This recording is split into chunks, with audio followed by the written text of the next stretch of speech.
One of the most consequential lies of history is that Karl Marx put forth an economic theory or doctrine. He did not. He put forth a totalitarian religion. This was a rape of the body of Christ. He said the ultimate objective was to destroy Christianity. Those were his words. And Khrushchev bragged about it. We'll take America without firing a shot. Hi, I'm here to impoverish, enslave, and murder you. They were actual communists. The result you can see. We have to stay woke.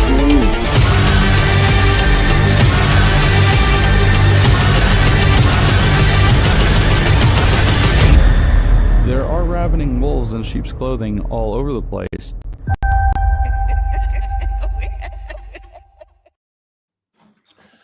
You know, when you think you've seen everything, when you think you finally have a grip, an understanding of what evil truly awaits this country and what has been looking to subsume this country for the last at least 125 years, you come to a realization where you just don't know enough. Good evening, ladies and gentlemen, one and all. Happy Easter. As I have been saying a lot today, Christos Anesti, Christ is risen. Shout out to all of my Greek family out there.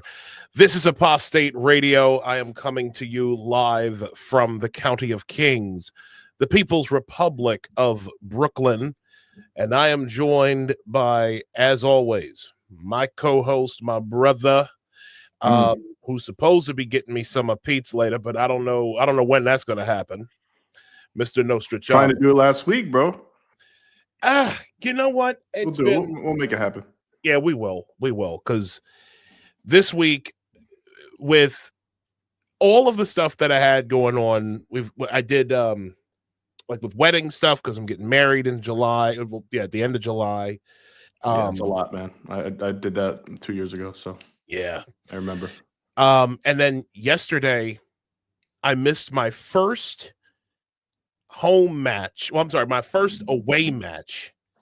It's been a tradition of mine, right? Like over the last few years, where I go where every time DC United come up here to New York, whether it's to play New York Red Bulls or New York City FC, I always go to the game.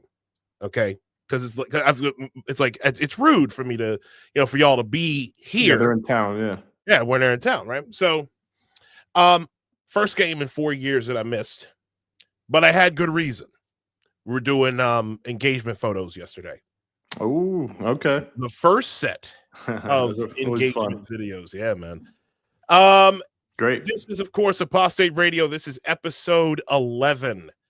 Praise God. We're getting up there, y'all. Like, it's amazing. Yep. Time flies when you're having fun, man. Exactly. I'm gonna share this too. I'm gonna share on my. Please do. Do. Now, for those of you who are coming into who are coming in, thank you so much for joining us. You can, if you can like, comment, subscribe. We are live on X. We are live on Rumble. We are live on YouTube. And if you want to support the show, well, actually, let me not get ahead of myself here. You can follow us at Isaiah L. Carter and Mr. Nostra Chavez right here at Nostra Chavez.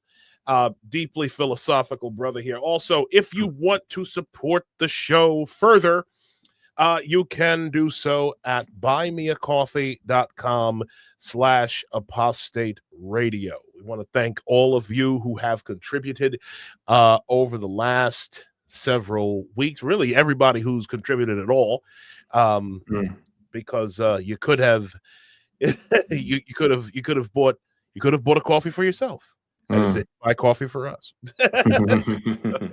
Appreciate it. Tonight's guest is a titan, a titaness, if you will. This lady here, let me just get this together.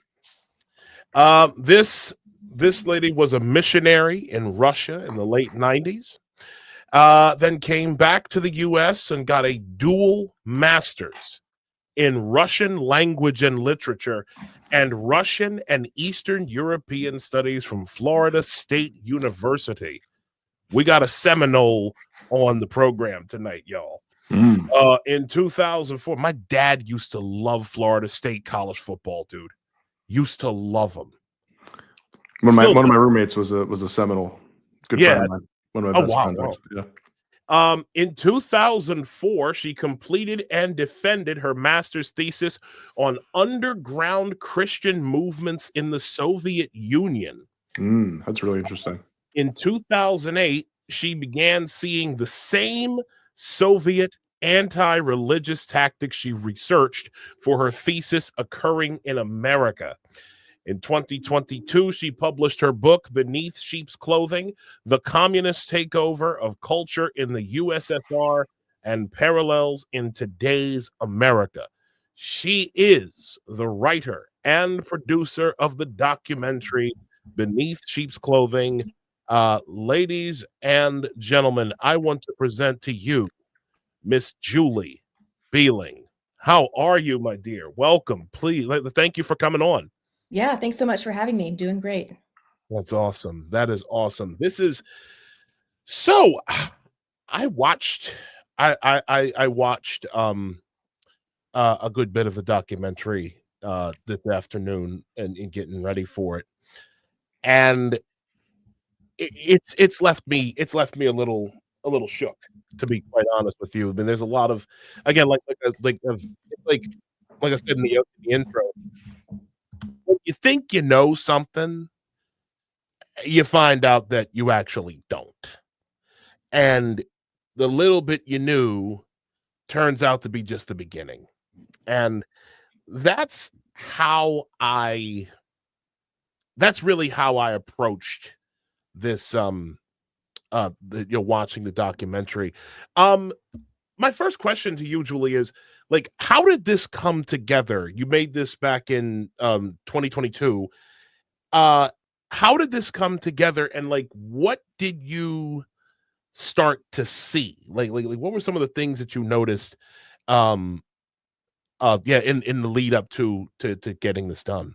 Well, the film came out in 2024.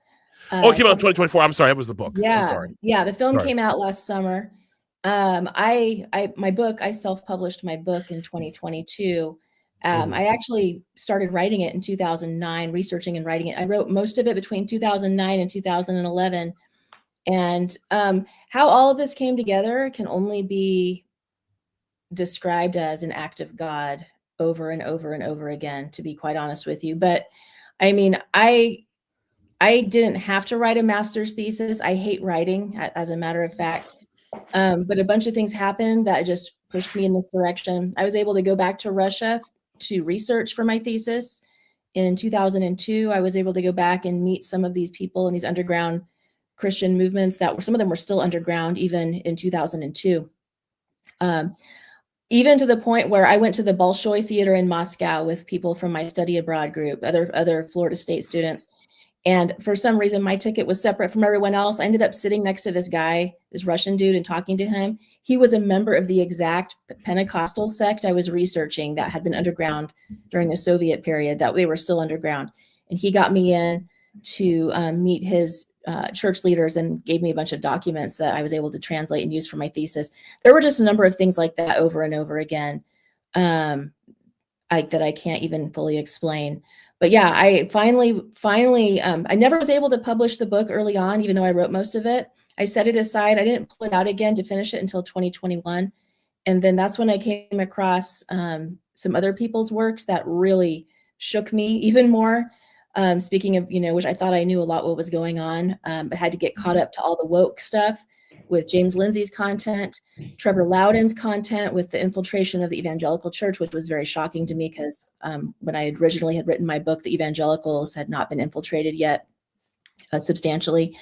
And even to the point where I published my book in April of 2022, I thought that I was finally done. It had been 20 years since I began research for my thesis, and I was going to sleep well that night, but I pushed publish on Amazon, went to bed that night. I was up till 4 a.m, and I was seeing in my mind's eye, I was seeing concepts and things from my book in a cinematic form in my mind. And it felt like I was being told that was the next step. So anyways, that's just the big beginning of how all this came about. Wow. So it seems like what you're saying is it's much of like the book being written, and I'm assuming also the film being made was kind of seemed like there's like a lot of almost like divine providence coming in and pushing you, giving you, offering you resources and things you can use, and kind of just continuing to put that task in front of you for you to finally complete it. And it's interesting that you started writing it in what you say it was 2009, was it, or 2011? 2009, and you didn't publish it. I'm going to assume that the Summer of Love and 2020, George Floyd, BLM, Antifa summer made you kind of want to get this out. Yeah, I was like, wow, if I don't finish this book now, like I might not have time. That like it might be too late. So I was like, better get it done. But then I knew I had to finish researching some aspects of it, and I had a lot more to catch up on. And Lindsay's work has he has, I know we had just had James Lindsay on a couple weeks ago, and he's got so many books on it. I just finished the Marxification of Education, which I imagine you read as well, because I'd seen a lot of the themes in your film. I actually got the chance to watch the whole thing today. I didn't think I was gonna have time to do that, but I did. It's a great documentary. Like I really just want to share it with everybody, like people I know specifically and online, or personally, and then people online as well, because I think it's super important. But yeah, I'm sure that you probably felt like after that summer that, like, I mean, the timing is perfect. Like it's kind of, I feel like it's better that you waited so long for whatever reason, because it doesn't get more relevant than that, like following that year. Right. So totally. Yeah. If I'd published it in 2011, like I initially had hoped, people would have seen the issue. Yeah, like I probably would have been like, "What is she talking about? How's there communism in America right now? It doesn't really make much sense." But you could see it if you know anything about Maoism. You could definitely see that is that there's something going on in 2020, and even before that, 2015, 16, with the wokeness and cancel culture and the shout downs on universities and everything. I mean, I was seeing stuff that had me like, what exactly is happening? I was seeing stuff as early as I want to say 2011 and 2012. With the whole queer theory, with the whole shift towards like the gender stuff. I still remember initially, like a lot of people don't know about this, but Janet Mock, the dual interviews between him and Piers Morgan. And it was so crazy, and I know this is loosely related to what we're talking about, but I remember this interview because at first, the first interview that Mock had with Mock is a trans-identifying male, and the first interview was Morgan basically talking to him like, you once were, you once were this, and now you're this, and we're trying to get to, try to get to know you. But then after, what really got me was the aftermath of that first interview. That was the first time I actually saw an online mob develop. And that screeching, and that's when I first heard the phrase "trans women are women." Right? And how did you feel about that then, Isaiah? Because I know you were a Democrat back then, probably fairly progressive back then. Julie, I don't know if you know the background of our show, but we're both former Democrats. Yes, probably both fairly far to the left. I wouldn't say super far, but progressive Bernie supporter at some point for me. So how did you feel about that, Isaiah? I knew something was wrong. I knew that what I was seeing wasn't right. Okay, like there was something about it, like the screaming of trans women are women. And again, I'm bringing this up because of the queer theory angle, which is discussed in your documentary, Julie. Yeah. This is just like, I knew something was wrong, and then when I started to see people who I knew were talking about this, we're talking about this stuff in very angry, like bludgeoning terms, like trans women are women, you know, and being like, if you don't accept this, you're a bigot, you're a piece of trash. And like after, so then the second interview was the militant Janet Mock, right? The militant, like I see it now as like the communist part of it, where, you know, you must accept the reality that I am presenting to you, or else you're a bigot, you're a phobe, and I'm going to tear your entire life to shreds. Now, what were like so now I turn to you, Julie. What were some of the first things that you began to notice here in the United States, like in your own life, like where, like in your neighborhood or wherever you started to see this? Yeah. So for me, it's going to be a little bit different because it was 2008, and there was a very, very highly unpopular religious sect that most people consider a cult. And they had a government raid on their premises in 2008 in El Dorado, Texas. This is the fundamentalist Mormons, FLDS, polygamists. Again, I'm not personally, don't subscribe to their views. Not many people do. However, they had the government show up with snipers. They got their premises searched without due process. They had their children taken from them collectively with no due process. This was exactly what the Soviets did to their unpopular fringe Christian groups, is take their kids and put their kids in state care to protect the kids from their abusive religion of their parents. So as it turns out, in 2008, I don't know if you remember this incident, even the ACLU was defending the FLDS, and the government, the Texas government, had to give the kids back, but the damage was done. Warren Jeffs, who's the leader of that sect, I believe he's a sociopath. I feel like he's a very bad person. But that kind of shook me when that happened, because everyone around me was like, yeah, get those bad cultists, take their kids. And I'm like, wait, like, where is, like, there was no one accused. The mothers were not accused of being abusive. It was an abusive religion was the reason that they were taking the kids, because the girls might someday become polygamous. Anyways, that's going to be different than yours, but that was what was like reminded me of my thesis. That was one of the tactics I'd researched, is that the Soviets stopped persecuting all Christians after World War II. They kept their most heavy tactics for the fringe groups, the cults, the Baptists, the Pentecostals. That's who they were in the Soviet Union, the Jehovah's Witnesses. And they bludgeoned them, going back to bludgeoning. And then I looked, and the two other major tactics that I researched for my thesis that the Soviets used against the Christians were also in place in America. So that was the genesis for my book. The other tactics being anti-religious propaganda, pro-Soviet, pro-communist propaganda, and then infiltration of the churches. And I was shocked to find that very explicitly happening in America, beginning in the 1920s, earlier than that even. You can see it with the Pope too.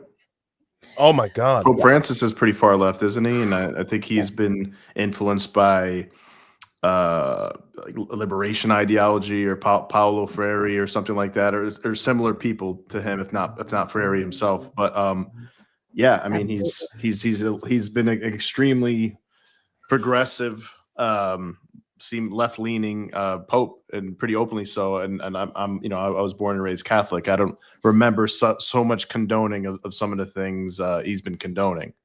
Totally. Yeah. So yeah, right to the top.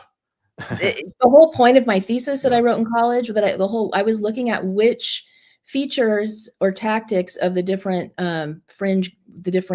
dissident Christian groups were most associated with their success operating in the Soviet Union, and which were most associated with failure. And I discovered that the feature most associated with failure was a highly centralized leadership.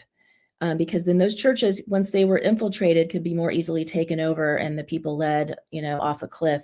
The feature most associated with success, it was the underground Pentecostals in the Soviet Union had a very decentralized system where they empowered individuals. They called it the priesthood of the individual. They were not able to be infiltrated so easily. And also when they would arrest the leaders, it didn't matter because people would pop up. They were all taught that they had their own connection with God and they should ask God what their role is in the church. So the Catholic Church being so highly centralized was pretty easy pickings, unfortunately, for that kind of infiltration. Yeah, you can infiltrate the clergy. Yeah, Pentecostal, that's interesting.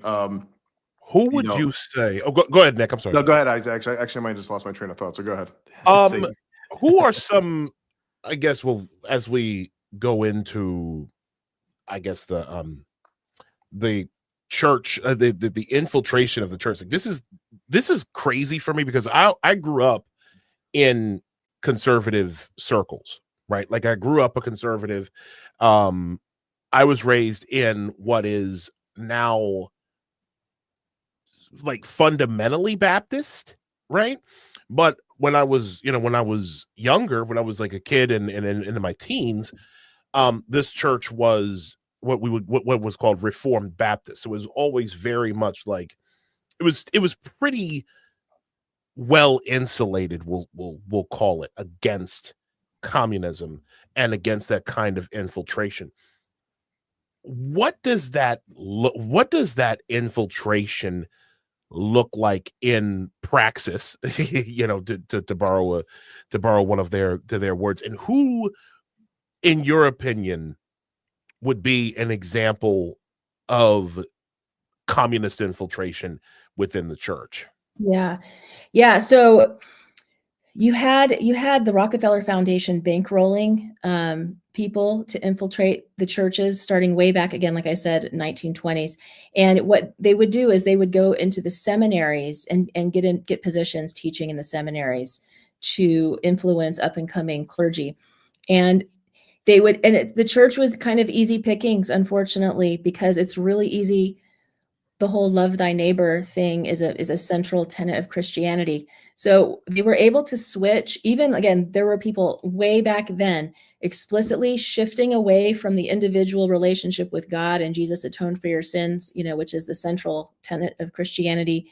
And then you can, repent, turn your heart to Jesus, and you be redeemed. They wanted to do away with that and turn it all to social justice work. And they did this very explicitly through the National Council of Churches that were part of the national, it was called the Federal Council of Churches first, and before that it was called the Methodist something or other.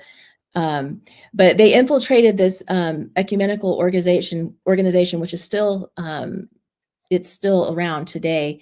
And you look at the denominations that are a part of that, many of them are the most infiltrated. You have the Episcopal, and I believe there's good-hearted, honest, true people in every faith. So I'm not like, every church, every major church especially, for sure, is infiltrated. Maybe not just with communism, but with other things too. So I'm not trying to like cast shade on anyone in particular, but the Episcopal, Methodist, Presbyterian are in the National Council of Churches. You have the Orthodox faith, but it's strange. The Orthodox Church, which was highly infiltrated in the Soviet Union, I mean, again, the KGB was running the church, even to the point where when the Soviet Union collapsed in the early 90s, the patriarch of the Russian Orthodox Church was a KGB agent. He is someone who had infiltrated. Yes, it is documented. My God. He had infiltrated decades before. They sent the KGB agents in to pose as clergy to go in and take over the Orthodox Church so they could control it from within. They infiltrated all the churches that they could, but the Orthodox Church was very highly infiltrated. But it's interesting that the Orthodox Church in America has not gone as woke as some of the other churches that are part of the National Council of Churches. But you even had, like, in the National Council of Churches, even back in the 60s, you had them publishing leaflets for teenagers, encouraging experimentation with sex out of wedlock. like very strange for churches to be promoting Really? that. You had really weird agendas being pushed, and it was wolves in sheep's clothing, and they pushed those churches left, further and further and further left, and they breached, but then you have, Black liberation theology is a whole other movement. There's some really interesting things there. That was probably a KGB op. People who've researched it believe it to be a KGB op. And then you have Black liberation theology. All right, I'm taking notes as you're going. So where would this happen? This is like in American Black churches, primarily Black churches, or Reverend James Cone was the founder of Black liberation theology. Black liberation theology was a retooling of the message of Christianity and turning the church into a struggle for Black liberation, and kind of trimming off the relationship with Jesus and the sins, and just it's all about liberation from oppression. Social justice stuff. Yeah, it's so funny. Kind of like, go ahead. It's funny that you mentioned that about the social justice infiltration, because I just remember now. I went to a Catholic high school around 1999 to 2000-ish, early 2000. And I think I do remember a course that I didn't actually take, but it was moral and social justice was the name of the course, and it was like a religious course. It was one of our religion courses, so it might have already began that early, because it was a Catholic school, and that was the title of the class, like moral and social justice. That's the long march through the institutions. Yeah, the Catholic Church, that infiltration is like a whole other topic. There's other books on that, but we touch on it some of the people I interviewed for Beneath Sheep's Clothing. But I mean, Bella Dodd, again, who was an agent who then later changed and became a whistleblower. She bragged, she recruited herself something around 1,000 men to infiltrate the Catholic clergy here in America, who are communists. They themselves are communists, to go and infiltrate the clergy. So yeah, James Cone.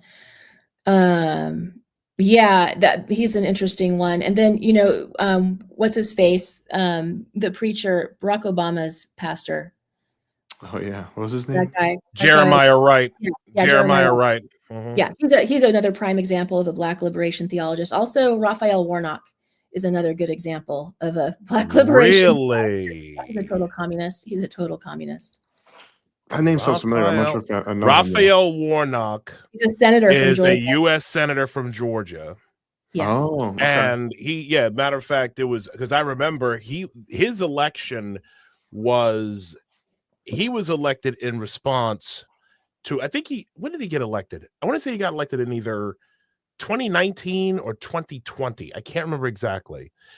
Might have been 2020, but I know it was him and John Ossoff who were like the two Democrats who got elected, and that's how Georgia, and like within so much of the voter fraud and everything else was going on, they got elected, as well as Georgia winning the state. I'm sorry, as well as Biden winning the state of Georgia.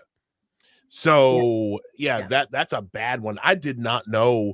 I mean, I knew that Raphael Warnock was bad news because I've heard that he's a bit of a slumlord, but I did not know that he was into that whole Black liberation theology. That's I'm putting that title on him, but just from statements I've seen him make, and he might not be as provocative as, let's say, Jeremiah Wright, but he goes in that direction, and he has all the hallmarks of being a communist pastor. So what did Jeremiah Wright get in trouble for again? Was he saying something about white people? America, not goddamn America.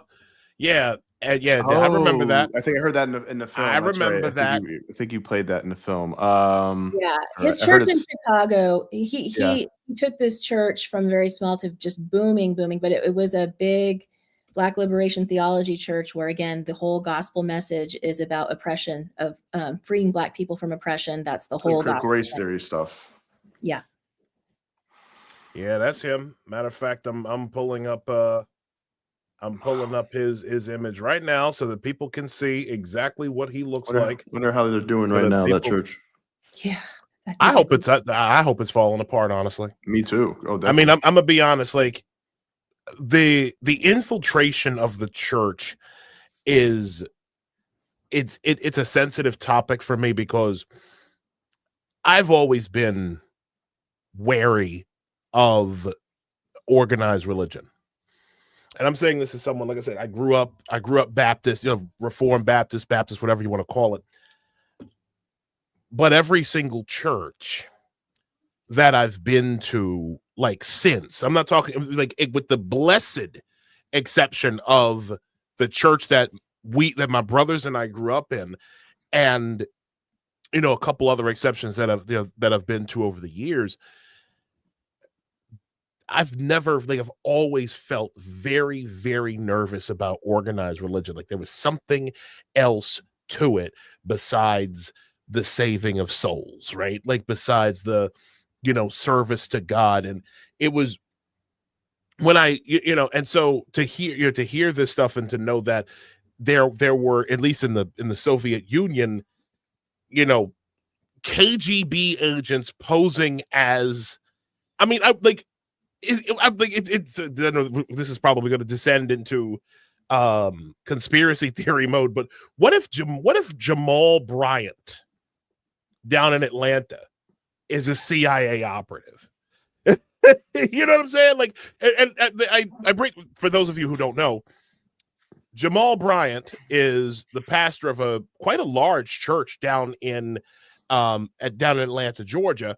He is the former pastor, was forced out of Empowerment Temple in Baltimore, Maryland, my hometown. So I know him pretty. So I know him pretty. Actually, met him many years ago. He was a creep 20 years ago. But a lot of his dogma, a lot of the stuff that he talks about is very similar to. Matter of fact, let me see if I can find a picture of him. While I'm finding a picture of this, talk to, like. I have something to say on the topic. I think no. I'm sorry. Yeah. I think it's important to note, and I talk about this in my book. The film didn't have time to go into it. There's different levels of infiltrators, or people that are not just infiltrators. There's different levels of people who are enabling the communist agendas in our society, and even just within the church. You have at the very tippy top, you have the people that are bankrolling it, the money bags and the puppet masters. Then you have the avowed communists. It's another small group. It's like a pyramid scheme. The next level down, you have the fellow travelers, which is your progressives and leftists. And then you have, most of the people are dupes. Most people are duped. It sounds good that nobody wants, very few people in America want people of color to be oppressed. Okay. There might be like one or two wackos here and there. The vast majority of Americans do not like the sound of someone being, racially profiled or targeted for their race or treated poorly because of their race. And so it feels good to like, oh yeah, I'm helping, people who are oppressed. So a lot of these people are duped. So I can't say for sure which level people are at. I did pass judgment on Raphael Warnock, but he seems like a. So the money bags, where's the money bags coming from, Julie? Well, you do have George Soros involved in it. Apparently George Soros helped to fund the infiltration of some of the evangelical seminaries in more recent decades. But early on, you had Rockefeller Carnegie foundations. And then other than that, I'm not sure. Why would the Rockefellers or Carnegies do it all the way back then? Very good question. Well, are you familiar with the book Wall Street and the Bolshevik Revolution? No, I'm not. I've never heard of that. So the premise of this book is, do you want to show this really quick, Isaiah, before we go on? You're muted. Sorry about that. Yeah, keep talking. I'm just showing images so that the audience, so that those who are watching on video will know some of the people that we're talking about. Please continue. Yeah, so Wall Street and the Bolshevik Revolution, it's mostly primary sources. The book is mostly primary sources showing that it was American businessmen who actually bankrolled the Bolshevik Revolution, American and European businessmen. And there was going to be a whole big profit share for the industrialization of Russia. And if they could have some way to have a share of that, and I think maybe it was also part of like a social experiment to see, a control experiment. But I haven't read that book in a while, so I'm not fresh on all of the details. But what's the name of that book one more time, please? Wall Street and the Bolshevik Revolution by Anthony Sutton, Sutton. These robber barons, essentially, they were all about controlling and keeping their wealth and keeping their power. And communism was found to be a way to keep the populace down while at the same time appearing to be for the common man. And so they were funding, the Rockefellers were infiltrating every institution. Boy, does that sound familiar, by the way. I just want to add, right? Jesus. Yeah. Taking as much as they can and getting as much power and money as they can, but also seeming, trying to look like they're for the common man. Looking good, to the current Democrats. Oh my God, yeah. Oh, go ahead. I'm sorry. Even one thing I found that the Rockefeller Foundation was not able to carry out. It was John Rockefeller III.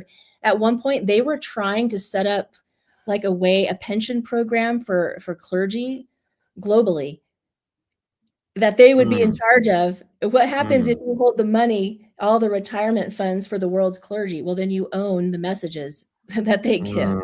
Oh my God. I know they didn't quite a succeed. power play. Wow. Yeah, that was one that failed. But no, they infiltrated medical system. They took over the medical system, education, banking, all of these institutions, media. There was a takeover, a power grab, and the churches were obviously had to be taken as well. So it seems like I think about it quite a bit because I'm like, why are these billionaires doing this? Why is George Soros doing this? If you were to have a communist revolution, you figure his head might be on a spike, but maybe not because they love him, I guess. But I always think that perhaps what they're doing, and I think you kind of alluded towards it, is if they can have a revolution or have a, like the WEF says, like, you'll own nothing and be happy or whatever, that gives these super powerful, super power hungry, wealthy people the ability to kind of carve up the earth as much as they can. And what's the next thing to do if you're worth a couple $100 million or a couple $100 billion, I should say, or back then, hundreds of millions of dollars, or or you already have the power over everything you see. Basically, you're like, well, what else can I get? What else? I'm tired of this guy over here telling me what to do or trying to flex his power. I want to be more powerful than that guy too, until you own the whole earth. And you can divide everybody, right? You can divide people and make them look at, fight each other because of their race or their gender or religion or whatever. And you can just, you could be like, oh, have them fight. And then I'm going to pull some stuff here, maybe change a law there. Maybe I'm going to buy a bunch of property here nobody's going to pay attention to. Or if there's a revolution or a war, you can own a lot of that land, probably, if it doesn't have any owners anymore, or if there's a big disaster, or like ends up like being like Gaza or something like that, then you can just go ahead and maybe buy Gaza or buy big swaths of it. So, I mean, that seems to be the best explanation I could think of why they would do that. Because I don't think they give a rat's ass about an actual, really helping poor people or middle-class people in that sense. It seems like an extension of wanting to just increase their power and wealth and property, at least at that level. But maybe I'm wrong. Well, but then they get a lot of dupes to do their foot. Sure. 100%. And then a lot of these useful idiots. Yeah. And the dupes do want to help. And so that's why more people get duped. Like, oh, but so-and-so is doing this, is pushing this agenda. And I know that they actually care. So it's... Yeah, I think most people on that side of it are useful idiots. And then there's people who are leaders, either organizers or educators, or and some of them are useful idiots too, like they're Marxist useful idiots that really think this is what we need to do. Like I know that for a fact. I know some people like this who they really 100% believe this is what you need to do. This is what we need to do is to take on these Marxist strategies. Maybe even the BLM people are like that. Like they're trained Marxists, basically Maoists, and maybe they really did believe that that's what they should do. But of course, what do? They took a lot of money and bought a bunch of houses and. As you do when you get in those positions of power, you become corrupt. Just like isn't it else. Crazy? Yeah. Isn't it crazy how? And this is something I wanted that I caught wind of in in the documentary. It was the Russian aristocracy, guilty, who I guess were guilty about having it so good after living for nearly 1,000 years with all of this privilege and all of this wealth and all of this power. The Russian intelligentsia, the aristocracy, were like, okay, we need to do something. And we need to do something. And the first thing they did was get influenced by Marx's teaching, by Marxism. It's crazy to me because it always am I wrong for noticing that? Like how it's always these, if it's not rich people themselves, if it's not these insanely wealthy, socially disconnected types, it's their children. And the guilt they have. Yes. It's right. It's either guilty, wealthy guilt people, right? Yeah. Right. It's these guilty people, or it's their kids. Yes. Is this a recurring? Like, have you noticed that recurring theme as well, Julie? Like in your studies of communism? Yeah, and there's one more piece to the puzzle. There are people that have guilt, and also they are people that are post-religious, that have abandoned. And so there's that part of them. There's this hole, this vacuum. They're looking for a new religion, and Marxism fits the bill, I guess. Yeah, well, utopian religion, basically utopian secular religion. Yeah. So I want to touch on. Well, I have a couple of questions. The first one is regarding Common Core, because you did touch. You mentioned something in the documentary about how Common Core math is a vector for much of the the destabilization and the IQ lowering that we see today. Like, how did that start? Like what is that? Like what is that about? It's almost like an anti-education, as it were. Yeah, I mean it's one of the steps along the path. So if you go back, I mean, you can go all the way back to John Dewey and his cohorts, early 20th century, that again, post-religious, they had been raised Christian and they had abandoned Christianity. They had began to embrace socialism, and they were looking for to see, they were doing experiments actually in China on Chinese peasants to see how, if they could how much change could they enact in a society by educating people in a certain way. And they began doing various experiments in the 60s. They started doing whole language teaching, which was getting rid of phonics and teaching reading in a very dysfunctional way that greatly disrupted a lot of people's literacy being developed. Then Common Core comes later, obviously. Apparently Bill Gates, I learned this from Alex Newman, who I interviewed for the film. Bill Gates put in quite a lot of money for Common Core. Bill Gates also, I learned from Charlotte Iserby, who was a whistleblower who was working for the Department of Education under the first Reagan administration, and she came across all these documents. She saw their plans, that their goal was to create one curriculum, computerized curriculum for the entire globe, actually, and they would use it to dumb down and also to control the populace. And Bill Gates was involved with it back then in the late 70s in the documents that she saw. Yeah. This is according to Charlotte Iserby. She's passed away now, but a prominent whistleblower. What are these documents? Well, she has a book called The Deliberate Dumbing Down of America that mostly is those documents, various documents. It's a very thick book. You can actually it cites those documents. Yeah. Okay. It actually is some of the documents are copied. It's mostly primary sources. Do you know who were circulating these documents? Was it like from the UN or like Bill Gates personally? They were in the filing cabinets at the Department of Education, where she Department was working. DOE. She found them herself. Yeah. And she whistleblowed. Yeah. You can, and that book is free online too, by the way, The Deliberate Dumbing Down of America. And there's interviews with her. But she was trying to expose this, that they were going to dumb down the kids. They'd already had, there was one experiment I remember reading about I think it was in her book. In inner cities, in some US inner cities in the 60s, they were doing like, there's like Dick and Jane. Oh, see Dick run, see Jane, whatever. They were doing little like readers for kids in inner cities, in some of these inner cities, that would like see Jimmy light the house on fire. It was very violent things for like little kids learning to read, inner city kids. Really? And Oh my God. yeah, so they experimented with that. There was an uproar about it, and so they had to stop doing that. But Common Core, that was added much later, was just one of the many steps of dumbing down. And and I say this in my documentary, I actually had a really good public education. I had way above average, but still I was conditioned to be a cog in the system.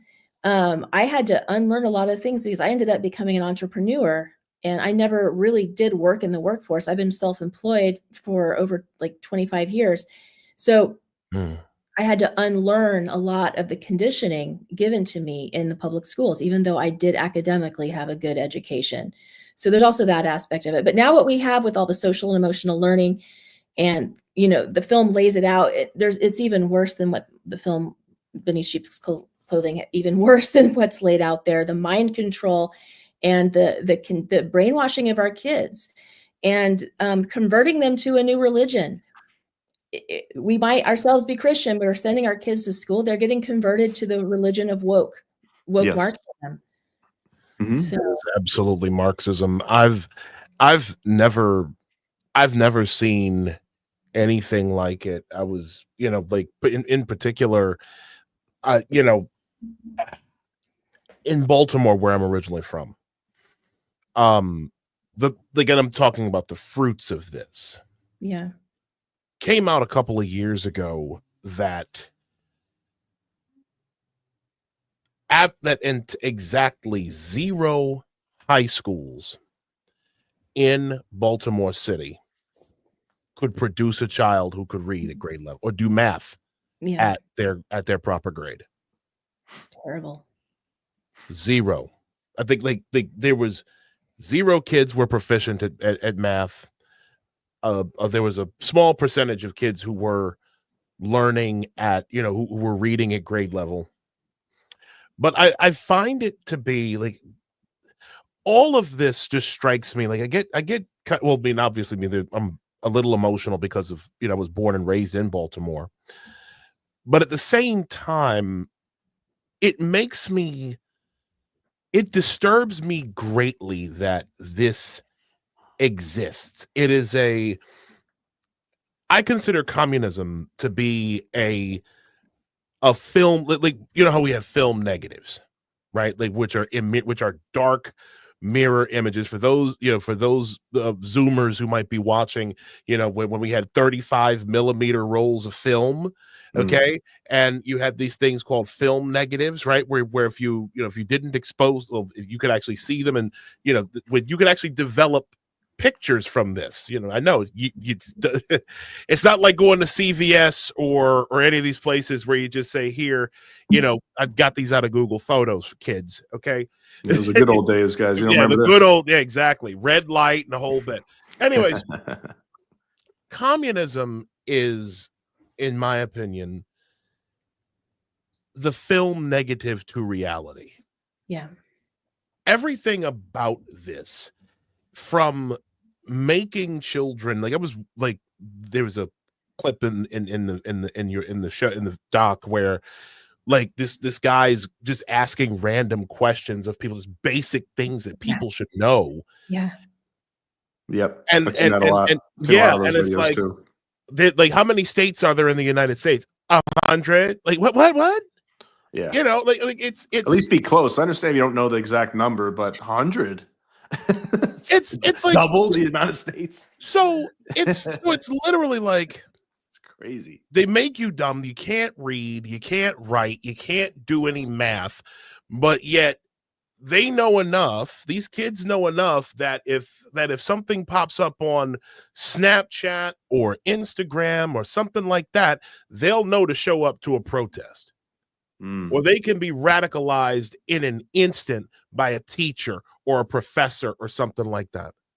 And I just find it so cruel. It's like this race to the bottom, and all of it is just all of it is, I guess, the end result of it is to just turn everyone into serfs, like serfs to the state. I mean, it's like inverse of wickedness. It's like going back to the feudalism that Marxism was apparently trying to get us out of. Isn't that funny? We've come full circle. Do you see that though, Julie? Like, do you, in your studies, like, do you see like are there parallels with feudalism, with what's happening right now? Like as like within, like, okay, so we know that they're trying to centralize power. We've got one, and they want to do like one world. They want to have a one world government, but with the way in which they're organizing these, and centralizing their power, do you see these, like, do you see elements of feudalism in this, or am I just? Well, they have to get rid of the middle class. They can't have a middle class. So I certainly see the war on the middle class is very, very well underway. Very hard to get property. I mean, they're moving towards this 15-minute city model. They're gonna the they I'm talking about is not most people who work in government, but the people behind the strings.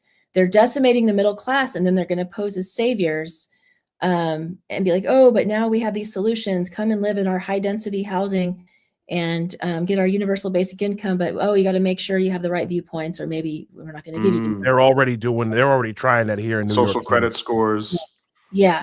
The first step to that, Julie, not to cut you off, but like the first step to that here, what they've been doing is congestion pricing, where they've cordoned off, like the local government here has cordoned off the lower half of Manhattan from 60th Street down to the bottom of the island, the bottom of Manhattan, and for $9. You can drive through our local streets, or if you don't like that, you can take the train. They're trying to bring this. They're trying to expand this. I live in Brooklyn. They're trying to expand this to the outer boroughs. And I've said, and like I see the pattern. It's like we're gonna start with congestion pricing. We're gonna see how it works in Manhattan. Then we'll spread it out to the outer boroughs, and then make it so that way they make it prohibitively expensive to drive. Yes. And that way we can put you on public transit, which up to this point was never one of these things where you could be like, oh, well, they had to force people to ride, but because they don't want to do anything to make this subway system safer up here. Yeah. It's like, oh, you just have to deal with it. So what if you run the risk of getting lit on fire or pushed in front of a train, or what's the latest thing that happened? There's crazy stuff that happens in the New York City subway on a daily basis. And the homeless people is being crazy homeless people, all the nasty stuff they do. Plus they get to make some money off you too while they're doing it. And they also get to experiment. And how much can they squeeze you? How much can they push you and push you around before maybe you really fight back or something like that. Even Jordan Peterson said before, like he said, what they'll do is they'll push things a couple inches until somebody tells them, hey, wait a second, what are you doing? And they stop. And then when you're not paying attention anymore, they start pushing a little bit further.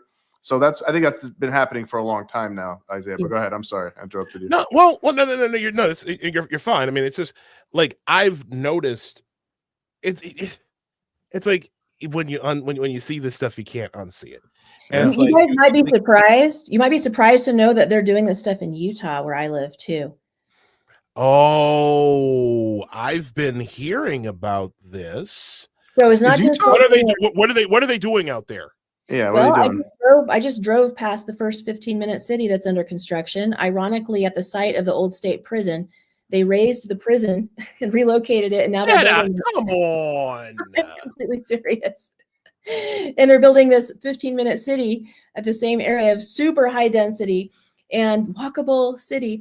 And they're trying to do more with trains. Like, I don't have a problem with mass transit. I think mass transit can be really good. I just don't want to do away with private vehicle ownership. There's a lot of efforts that they're slowly putting the chokehold on. And I live in I don't live in the Salt Lake area. I live down closer to, you guys hear me? Yeah, we hear you now. Yeah, you froze for a second. You're back. Yeah. Yeah, but anyways, especially up in Salt Lake City, they are doing the high density housing. They're putting the chokehold on on cars, and there's a lot more they have planned. And so it's going to be, they'll spread this. If we don't, we the people don't stand up to this, they'll spread this everywhere. So yeah. So Julie, so that's interesting that Utah is very susceptible to this, and Salt Lake City. So I'm assuming then, based on what you said before, and based on that the woke neo-communists, neo-Marxists have infiltrated the Church of Latter-day Saints. Is that right? Okay, that's a very interesting topic, and not as much. So the LDS Church is not susceptible to infiltration in the same way as other churches because we have a lay clergy. So it has not been infiltrated in the same way. It has gotten in there. Globalism and wokeism and pro-UN stuff has gotten in. Environmentalism, I'm assuming, is probably a big one. About it, yeah. But there's other things. There's other things that have apparently infiltrated the LDS Church. Oh my goodness! And I want to hear that too. But just secondly, before I forget, would you say then that if not so much, I mean, obviously it sounds like they have been, but do you also see, and this is probably true, do you also see that Salt Lake City and Utah maybe become a little more secular in the last 10, 20 years? Maybe people don't believe quite as much, or they're kind of casually Mormon, things like that.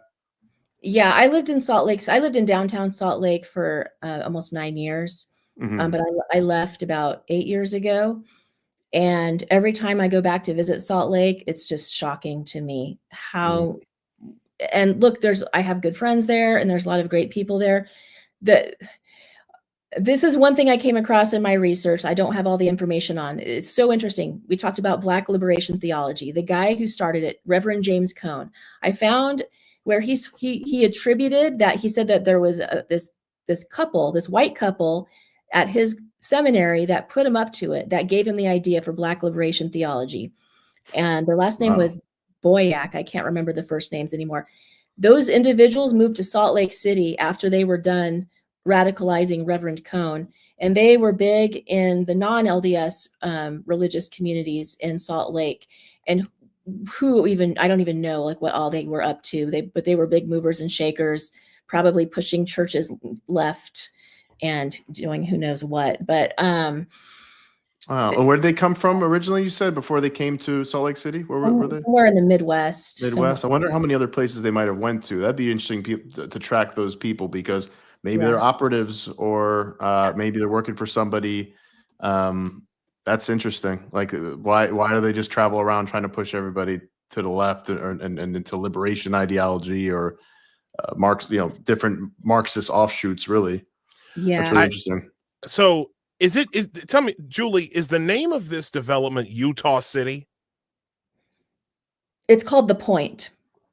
The Point. Okay, so I'm looking at the wrong one. All right, there's a lot of plans in place for many 15-minute cities, but the one that I was referring to is called The Point. And I imagine there's probably some good things that come out of it. It's probably not like a complete net negative, but exactly. But it does again seem like they're pushing towards people not having property, people living in maybe tighter and tighter quarters, people not having homes, so maybe you don't have families because you live in these little tight quarters. So you're like, I don't have enough room for family. I don't have enough money to start a family, which all seems to play into the hands of, people become more conservative generally when they have families and children, for one thing, but also can play into the hands of people who are just, trying to take more money from people, make them spend more on consumer goods, on countless, brunches and going out and traveling and all the stuff you do when you're single, all the time, and not pooling your resources together, living in one home, for example, or something like that. And seems like that's increased opportunities to make more money, especially if you have a whole rental class. Yeah, and another thing in Utah that disturbs me is the war against agriculture here. And I mean, I don't know what it's like where you guys live, but we have a lot more open space, and they're really going against farmers. And there's a lot less agriculture now in the state of Utah than there used to be. It used to be a very high priority for this state to produce a lot of its own food, and they're not doing it anymore. Not as much. And that's not, if you think about it, how it's so unwise to do that. Like you should delete if you can, and it's a big part of your culture, and you have the climate, you have the soil and everything. Like, of course, you want to have your own food locally, because then you don't have to rely on anybody else, right? You've got to see this. You've got to see this. I got to share this. Very this interesting.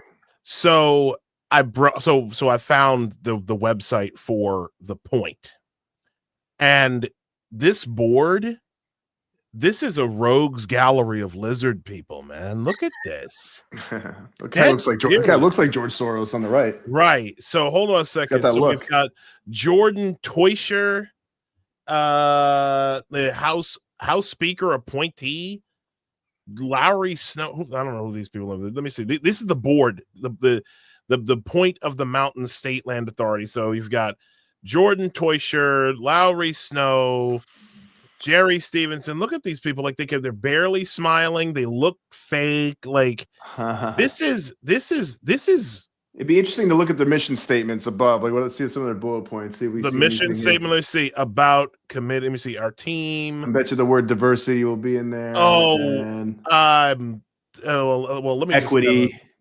Let me see board meetings. Our team. Let's go home.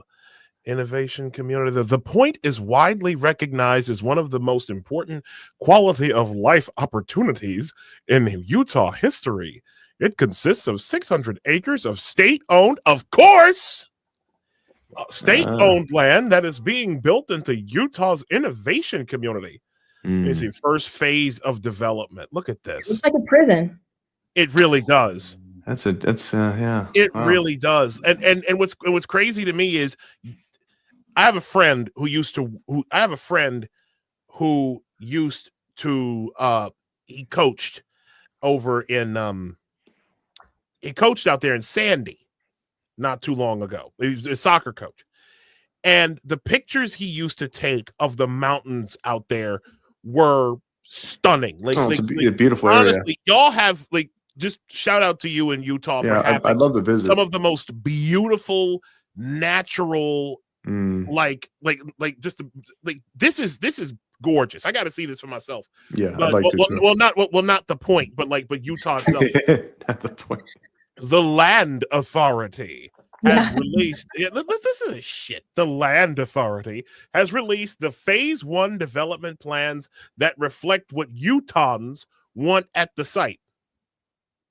Like, really? Yeah, I'm surprised I'm not seeing more explicitly woke talk, but well, there's a lot of backlash against woke talk. I have to say that the governor of Utah is a Republican. He is a rhino. He's in this completely.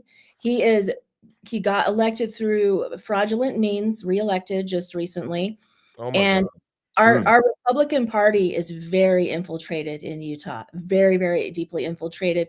John Curtis, who we just elected to replace Mitt Romney, speaking of infiltrated, right. He used to be the head of the Democrat Party in Utah County. Anyways, we have super corrupt our Republican Party in Utah. And we have a lot of people that are just fall for, if you have an R by your name and if you're LDS, then it means you must be good. And I know that my cousin went to school with their child, so they're good. So we're trying to wait. Is Romney still pretty I'm assuming he's still pretty popular there? Not amongst anyone I know. But not amongst the MAGA crowd, but everybody else, I imagine. Because he's also kind of like you said, he's kind of like a rhino as well, right? He's always been, pretty moderate. And now, he's obviously, I think he's been pretty anti-Trump, if I remember correctly. So he's basically a Democrat in many ways at this point.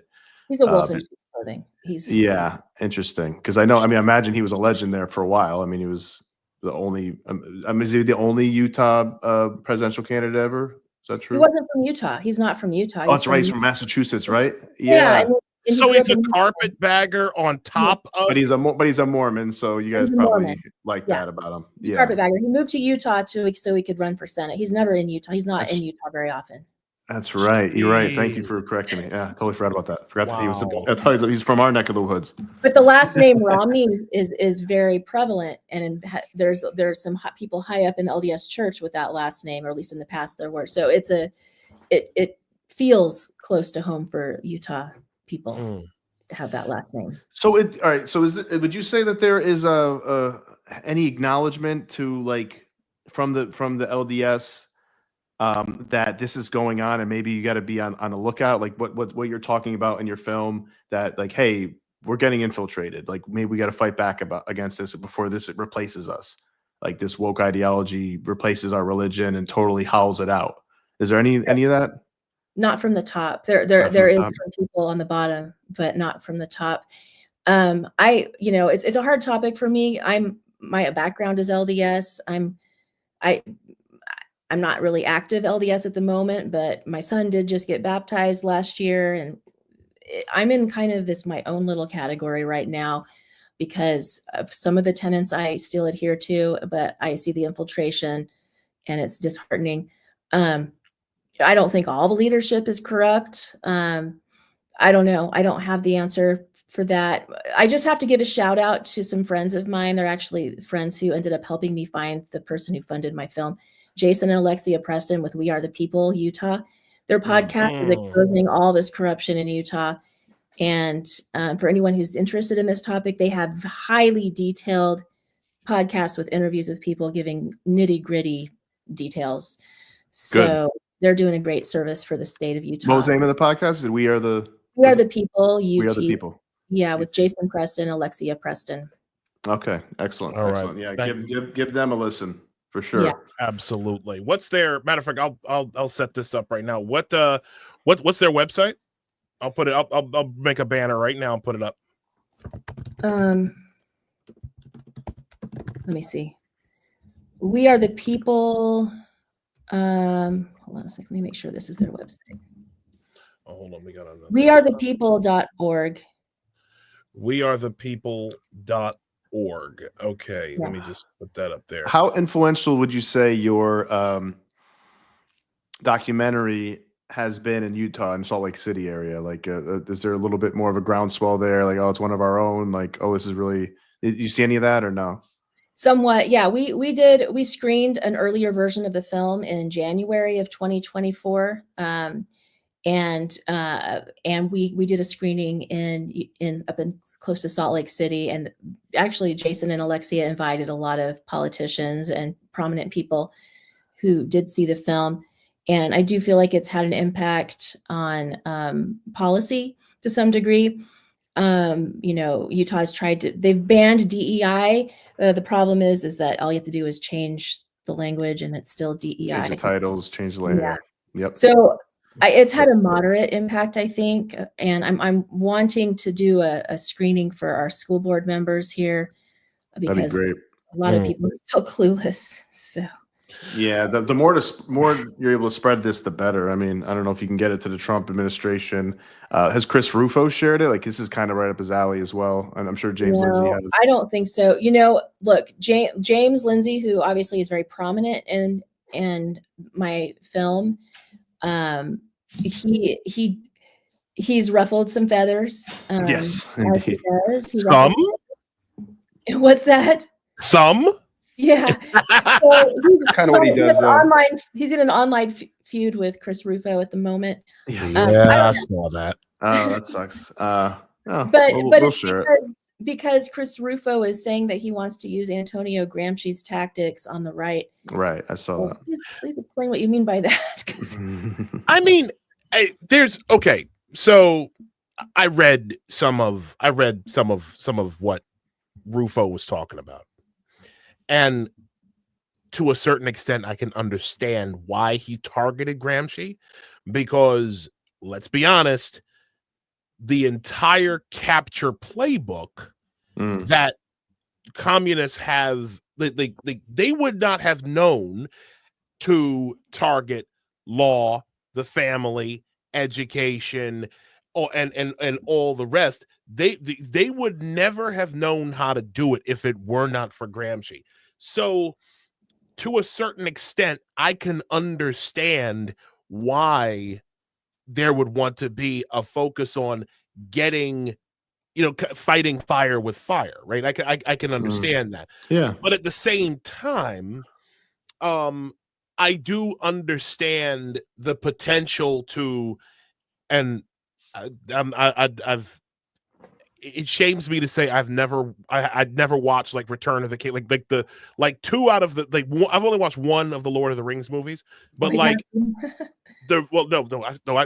I screwed myself up on the Lord of the Rings. I watched the Two Towers first. You should watch them all again, man. They're good. I should. And the Hobbits are good too. They're great movies. No, great they're stories. not. The Hobbits are I got tons of them outside. They scare me. I'm not joking. I'm joking. No, like I can understand that there's the desire to use the Gramscian tactics to get the people who have captured the institutions out of them. Well, they're effective, right? I mean, yeah, I don't know the full story of like what James thinks or other people. And I know it sounds dangerous to use like, Marxist tactics, and you don't want to become the monster yourself. But I don't see necessarily, and again, I haven't thought about this too deeply yet. So you probably, Julie, you probably have some rebuttal that could be useful. But I don't see why it's so bad to use like just the power flexing tactics, the way to infiltrate, take over institutions, whatever it is, without all the other nonsense. Like as soon as you get the power, then you leave it, then we can just go back to basics. It's not like you have to be a Marxist to do it. It's just like a couple tactics, like a military strategy almost. So that's the way I'd look at it. But I don't know. I haven't really thought about it deeply. What do you think? Do you think it's dangerous?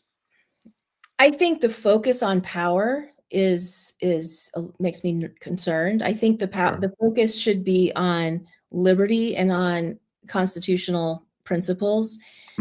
Absolutely. We do need to take over our culture. I don't really like the focus on power.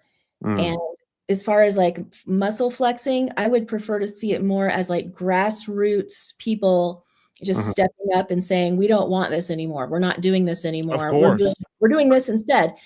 And to a certain extent, I mean, that's already happening, right? Yeah. Like the people, like for one, voting for Trump obviously was how many people, myself included, who was a Democrat from up until last year, voting for Trump and getting out of that whole left-right dichotomy was quite integral to that, right? Like, so now so voting for people on the federal level and then obviously on the state and the local level, like there is a necessity as we the people to use those. Hold on a second. Thought I had to sneeze for a minute. There it is. Gazoo. Hey, Matt. There is a desire, I understand the necessity to use for we the people to use our constitutional power, our duty as citizens to get these people the hell up out of our government. But at the same time, there are non-constitutional means, like in business and in culture and in the institutions, like in the entertainment industry, and producing like parallels to, effective parallels to what are already, quote unquote mainstream. So I get it, but at the same time, I don't know. Maybe I need to talk. Yeah, I don't know. I don't know Gramsci's full, philosophy and everything. So I'm sure there's a lot of scary stuff in it. And I totally agree with you, Julie. Like I would like all of those things, preferably as well. What you're talking about. Definitely don't want us to be becoming like, Marxist fascists or something like that. Like liberty is the way to be, free speech, Exactly. Groundswell, having moral authority, having the moral high ground, keeping the Constitution. But anything that could be done, my point is anything that could be done within that maybe is just highly effective within those parameters. Like I definitely don't want to put people in jail for speaking out. I don't want to put woke people in jail for speaking out or something like that. Don't need to ban books unless, I think some books should be banned from like public libraries and public schools, or at least restricted from certain age groups or whatever it is, just because they're inappropriate. I mean, you don't have like a Mein Kampf hanging out in people's school libraries, right? At least I don't think so.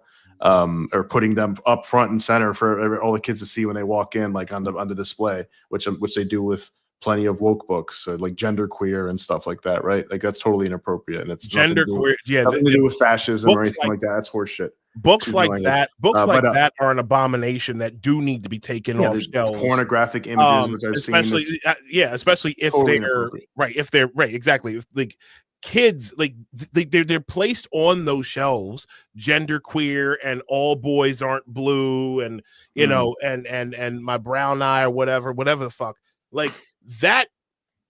Those books should be kept far, far away from kids.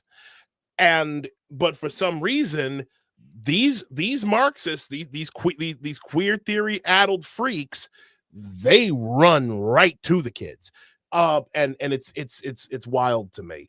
Just a switch. I mean, so let me ask you this: with the White House, with the Trump administration, coming out with this new page on the White House White House website called Lab Leak: The True Origins of COVID-19, in which it is now stated as a matter of as a letter from the federal government as to what COVID's origins truly were, like true transparency.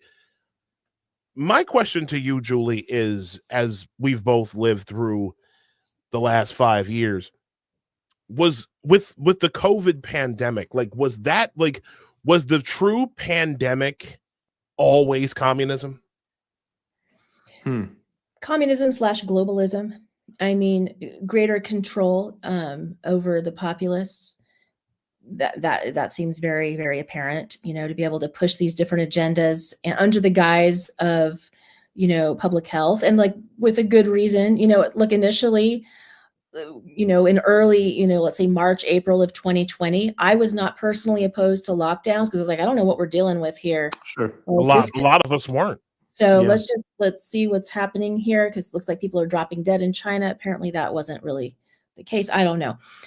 I don't know. I have not delved into every single aspect of this, but they were I can't remember the name of it. They actually did. There's a document that I read. Actually, Alex Jones put this out. It was a government document where they were like a war game for a pandemic, and how. Yes, I saw that. Yeah, I heard about that, at least, and heard him talk about that, and some other people too. Yeah. He was even talking about how there would be online influencers that would go against the government, and they would have to try to silence them, and even very specific things. So it's very obvious that the encroaching government hand that came as a result of everything with COVID was choreographed to be that way on purpose.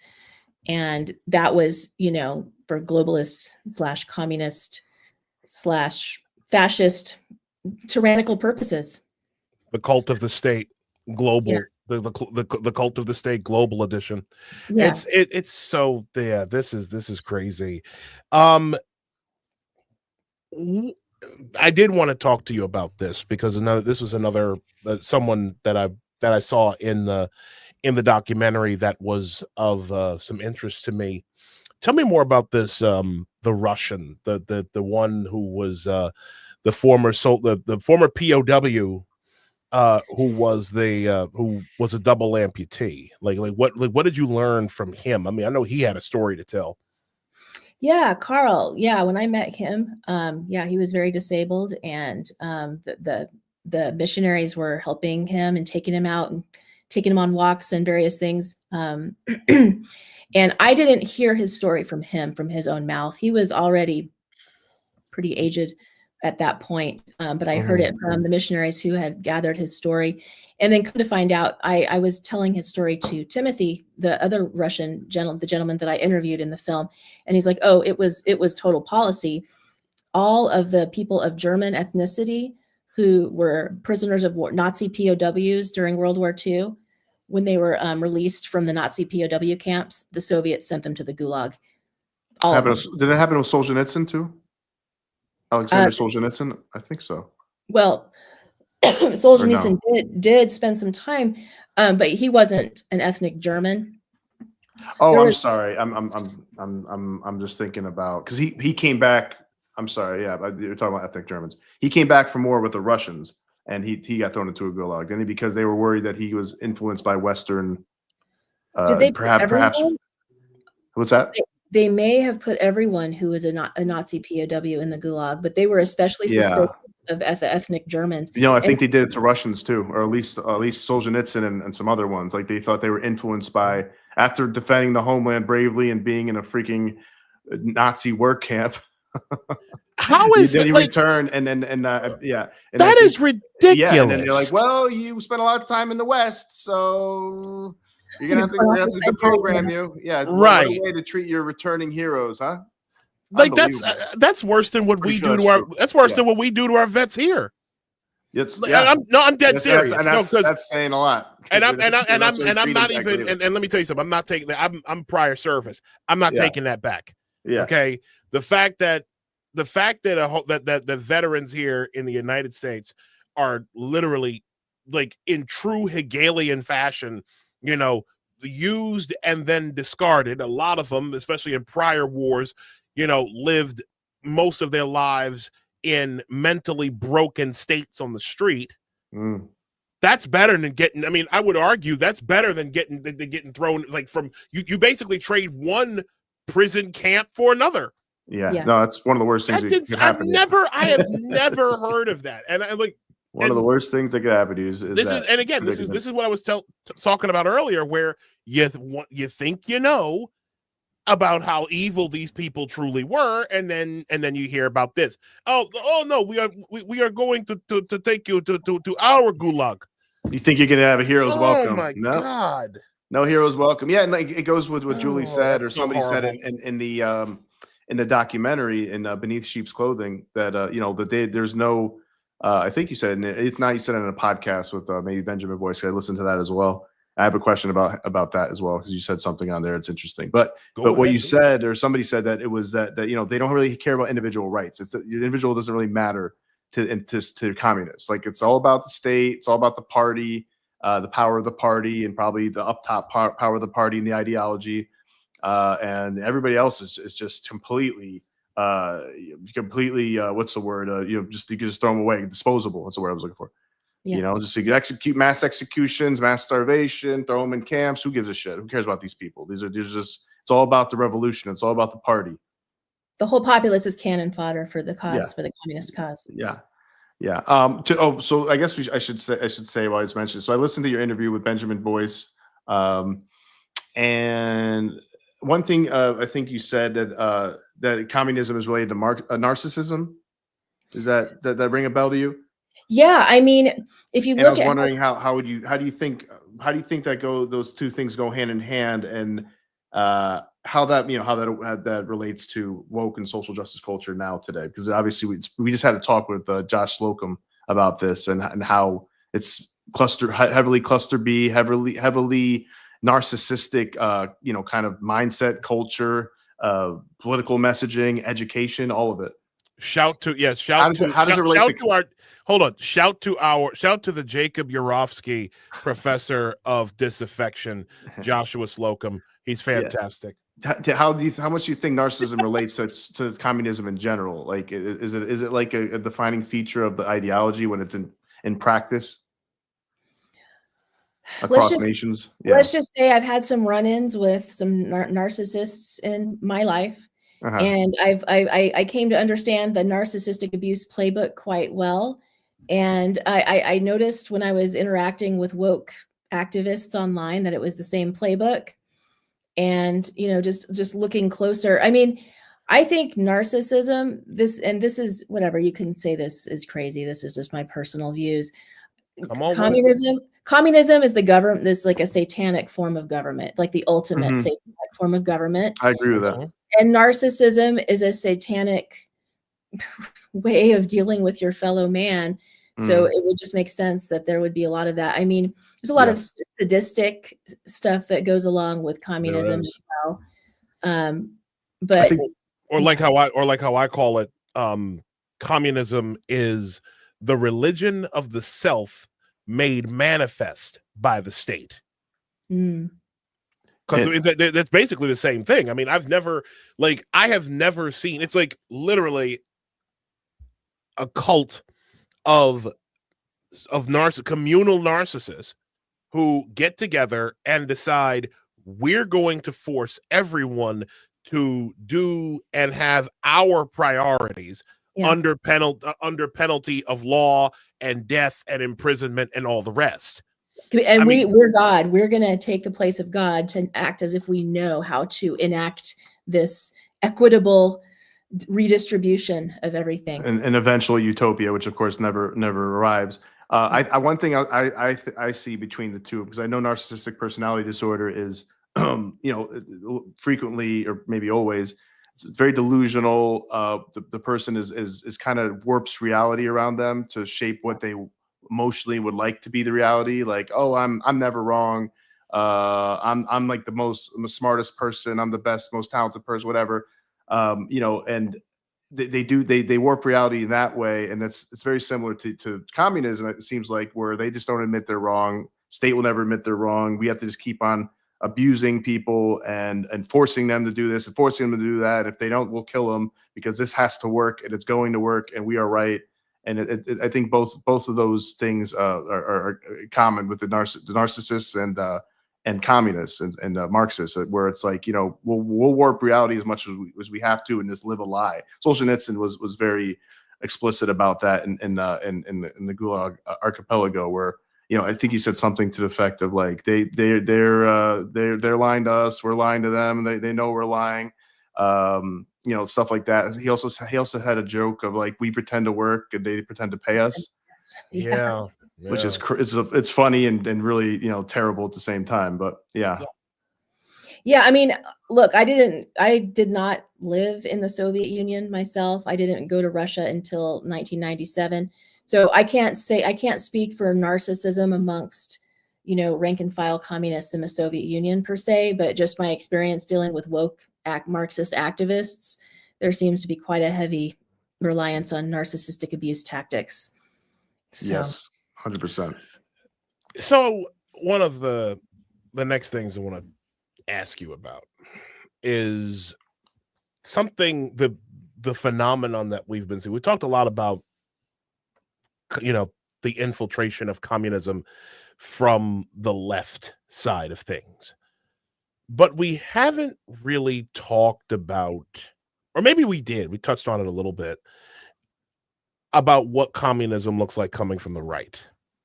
I want to play a portion of your a clip from Beneath Sheep's Clothing, featuring our mutual friend, Dr. James Lindsay, amongst others, where they discuss Christian nationalism. And I'll let this play through, and then we'll talk about it on the other side.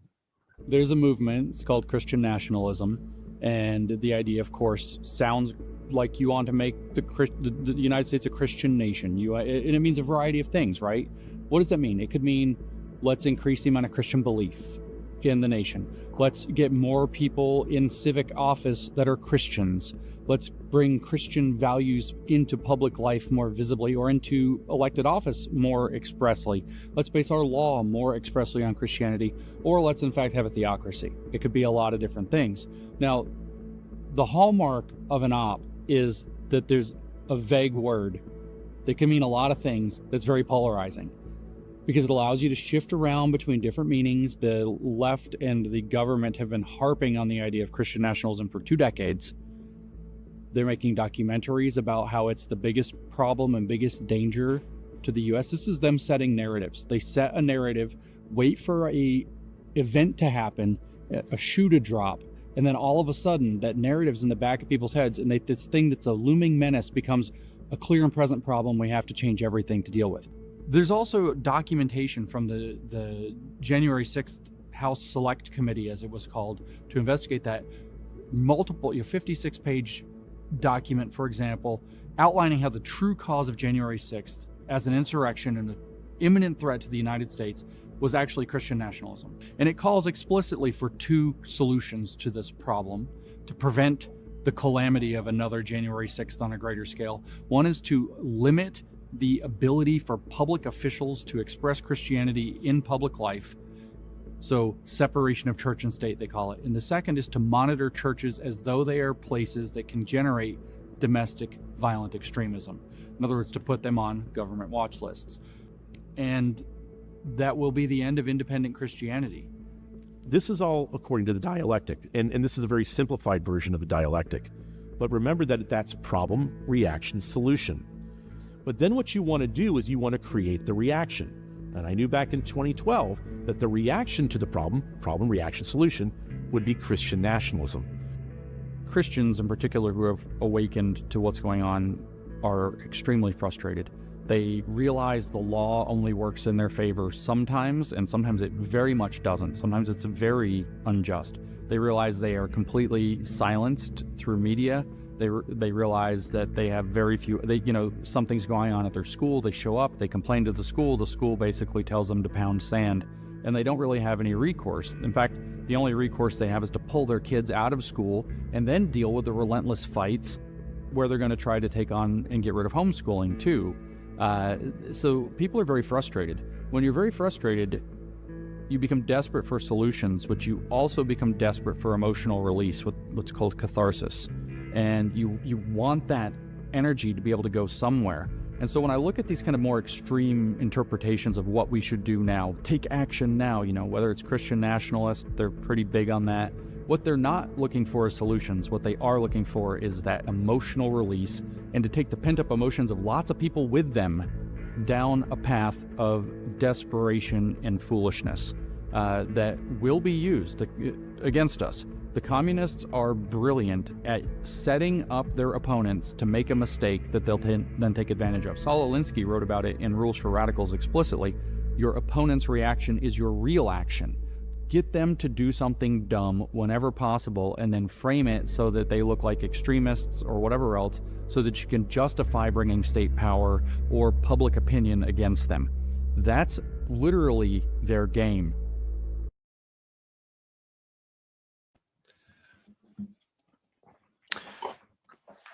Where to begin? Yeah, that's a major concern, and that's one of the first things I was worried about when I saw January 6th and what happened watching that live, and I was like, oh my goodness, like what's this? Is they're going to use this forever? And they did. They're going to use this forever against you guys, and it's setting it's just, I mean, just you lost the election, just leave it alone. Try to win next time, which you probably will, which Republicans did. But doing it that way and causing a scene, and of course there was agitators and federal agents creating an op as well. It seemed pretty clear that that's actually the case, and people call you conspiracy theory for saying that, but it seems like there's plenty of evidence for that. And we know that the CIA has done things like that before. So why are we surprised? But yeah, that's a great point, and I think we conservatives need to not take the bait. Because it sets everybody back, and then it gives them, license and an argument to crack down on anybody on the MAGA side, or on anybody who's a conservative, or anybody who's associated with anti-wokeness or something like that can suddenly be put on a list and be like, they're terrorists.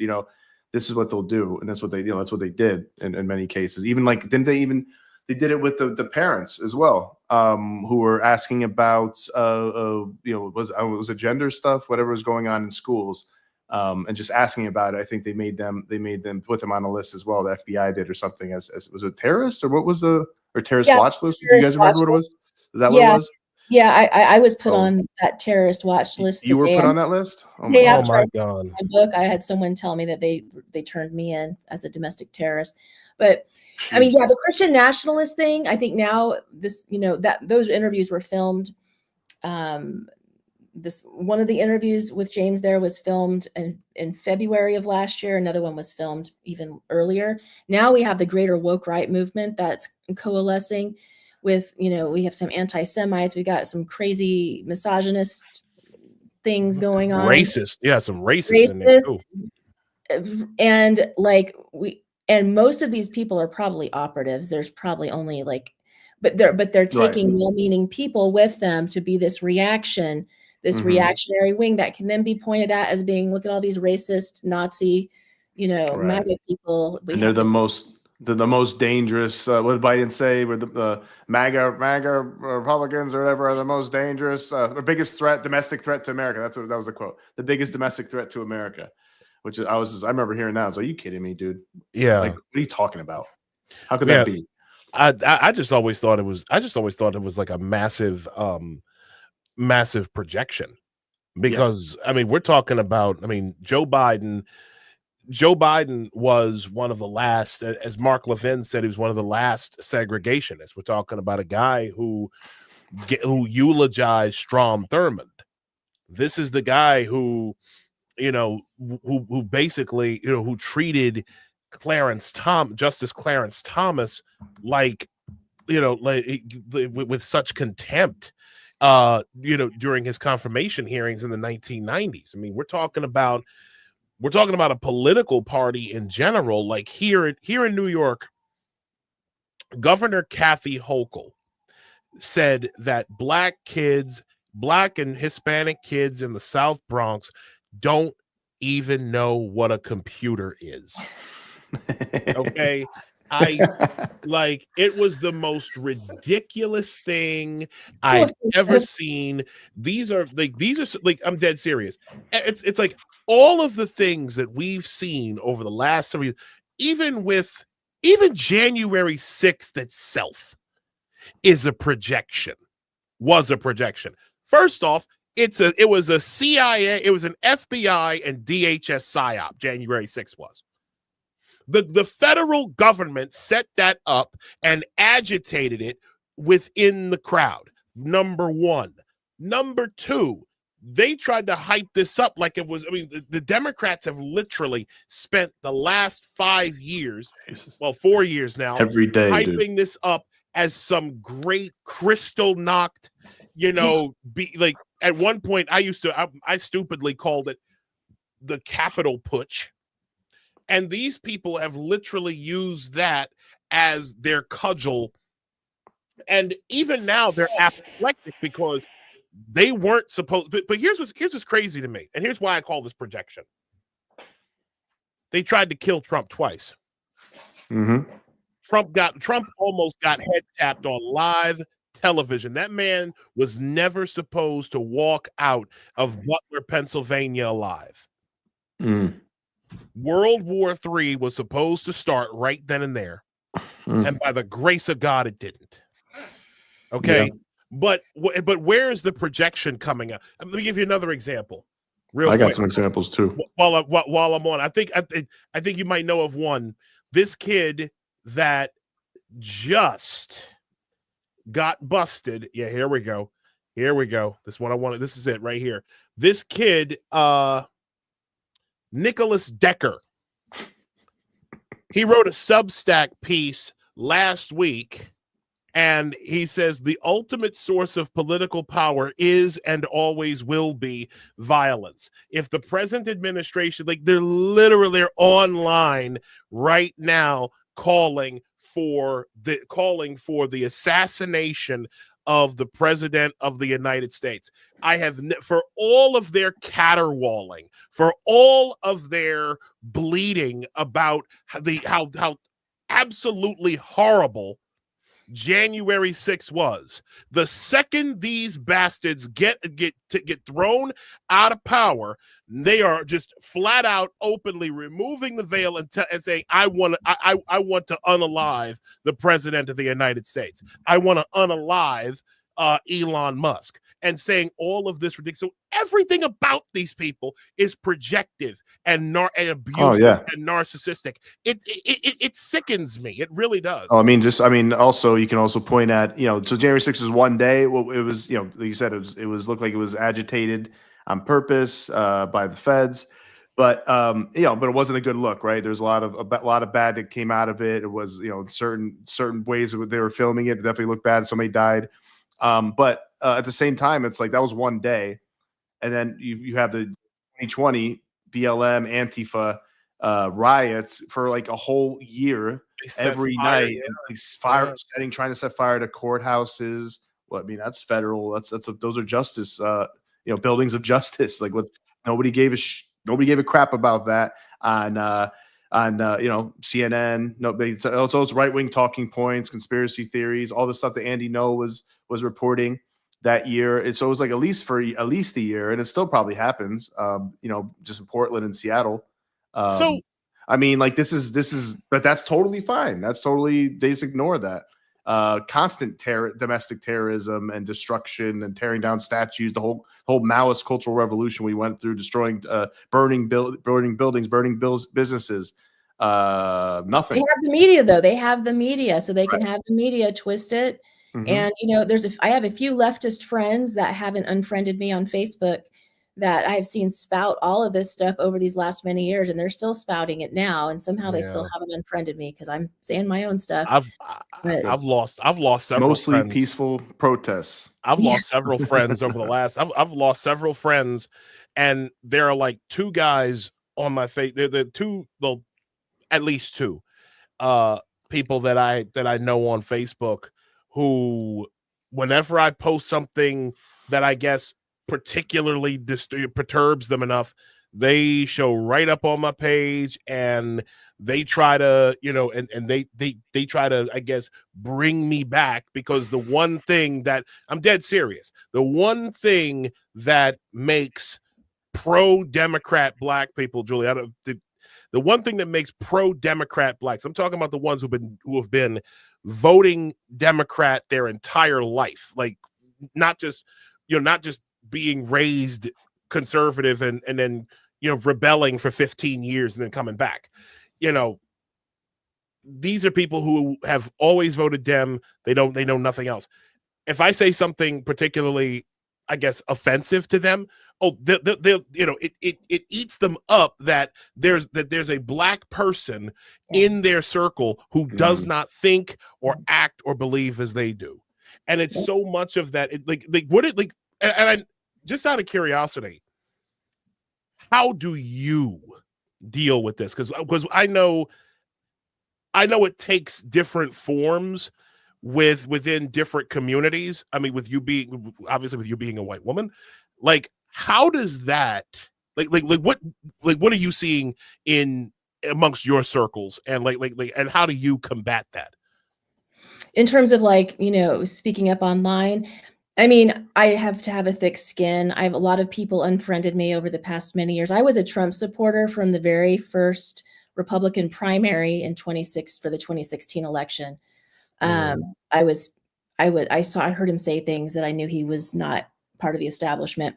But so I lost a lot of friends on Facebook in that way. But as far as how do I take, dealing with people that are very combative, it's like what I already mentioned. I've had personal experience with narcissistic abuse tactics, and I don't put up with those anymore, and I don't let them get to me. And then I don't know. I trained in a martial art for 4 years, and maybe that's given me some. What have you been doing? A year before I had my son, I trained in a Indonesian martial art called Merpati. What's it called? Merpati Putih. Okay, I never heard of that one. It's obscure. The only school for that martial art in the whole Western Hemisphere is in Ogden, Utah, in northern Utah. So, but anyway, that's probably helped me some too. But it does. Some of these people are particularly nasty. As far as I mean, I don't know. I don't really go around thinking of how I'm a white woman. I'm just a human being. No. What I mean is, there is. I don't mean to take it in the, like, I don't want to talk. I'm not talking about like in the typical leftist like ways they talk about it. I'm saying that Right. I, as a black man living in New York City, with my own, you know, with like within my own individual circles here in where I'm at, I deal with, you know, I have to deal with things in my own way. Okay, in terms of who I'm dealing with. You being, you know, a couple thousand miles away, in, you know, with your, I'm talking on individual level, like for you, how are you lately? What do you come across in your own individual circles, and how do you deal with it? And but besides the martial art, and now I got to look up that martial art, by the way. And Utah's still a red state, right, Julie?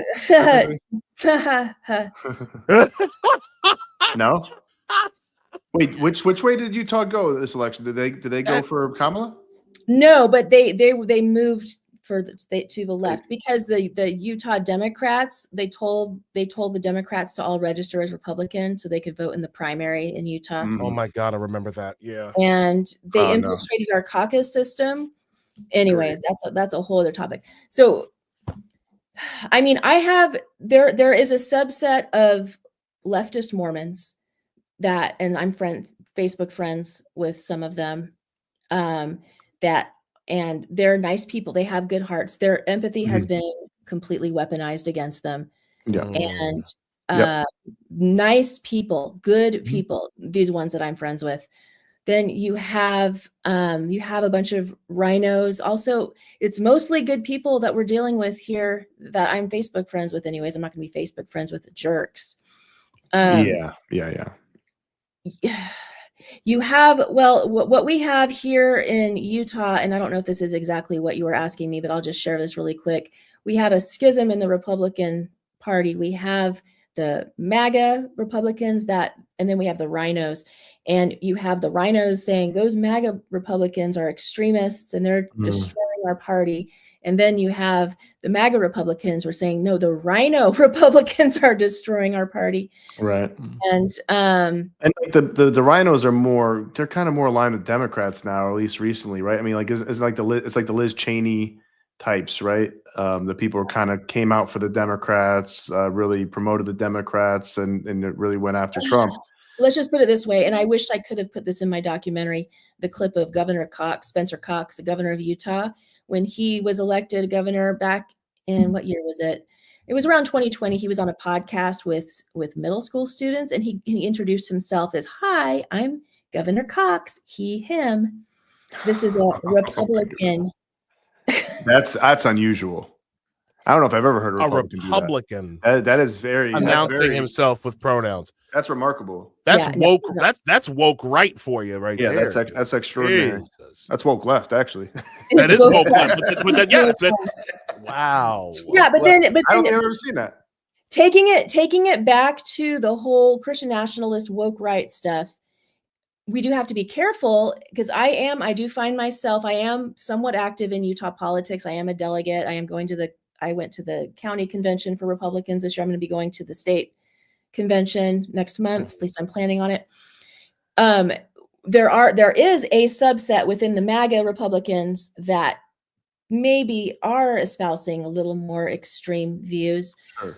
And so we just have to, and then they're being casting too much aspersion on some of the people who are maybe on the border between Rhino and MAGA that are trying to like understand what's going on, and it's making things worse. Call human nature is a difficult thing to deal with. Well, that's a big issue. Jonathan Haidt talks about it. I don't know if you're familiar with his work, but he did a seminar like a year or two ago where he said basically what's going on is everybody's getting dumber, for one thing, partly because the moderates are sniped at from both sides, basically. So the extremes, and everybody's afraid of the extremes, so they kind of placate the extremes. So the moderate Republicans or moderate Democrats or just moderate centrists and independents or whatever, like if they're not saying the right things, and the far left is saying you're not really a Democrat, you're basically a MAGA, whatever, And then the same thing's happening on the right. If anybody's a little moderate, then they don't want to hate the opposite side. They just want to figure it out. They just disagree with them, and they're like, "You guys are just, you're rhinos." Like they'll call everybody rhinos, even though some rhinos are rhinos. But either way, you're getting sniped at from the extremes on both sides, and everybody else, all the reasonable people are scared and quiet, basically. I mean, for the most part, I think we're three people who are exceptions to that. But yeah, anyways, it makes it so those people are always the loudest voices because nobody wants to speak up against them or they'll get their head chopped off. Yeah, I think there is some of that, and I think we have to always go back to the boring Constitution, because we need to gather everyone who wants a constitutional republic, and maybe they have more socially moderate views or socially liberal views, but they like the constitutional republic. This is where this is what can alleviate all of the woke right stuff too. We need to gather in a big tent and there's going to be gay people, there's going to be non-Christians, like there was like some of the Republicans up in arms over Harmeet Dillon, like praying at the, was it her that it was someone who was like a Sikh who prayed at the Republican National Convention, and they I saw some of that. Had a big problem with that. I'm like, that's come dumb. on. Like we need to, like, I mean, it's so stupid. It's like that there's people with different religions in this country. Like, don't you want them on your side politically? Yeah, we need the solution is big tent of all the people that want a free society with a constitutional republic that may not agree on every single particular. And what's going dangerous with the woke right is, on some extreme. And again, most of these people might be like bots and operatives, but I started getting attacked by people on the right on X that are probably bots for being a female who expresses an opinion many times, by the way. And I can tell, and it's the same feel as dealing with a woke left person. It's the same like hysterical, narcissistic, abusey type interaction. So either way, we need to push that. I like how James in my film said that the people seeking catharsis that can be used against us. We have to be smart. We need to stick with the boring old Constitution, in my personal view.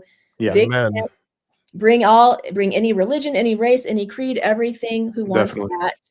And then anyone else who wants something outside, who wants to seek for power primarily, that's not what the Constitution's about. Let's talk about that. That's not really what we should want.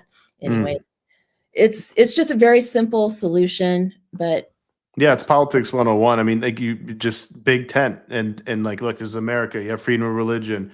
I have issues with a lot of big issues with trans ideology, gender ideology, but I love conservative trans people, for example. You know what I mean? Like the detransitioners that come out and stuff. It's like that's great. We need those people very much so. Absolutely. Or even ones that aren't detransitioners, they're just trans people, but they realize like this is going a little too far. We shouldn't target children. We shouldn't have women playing in men's sport or males playing in women's sports. Things like that. Gay people as well, right? Yes.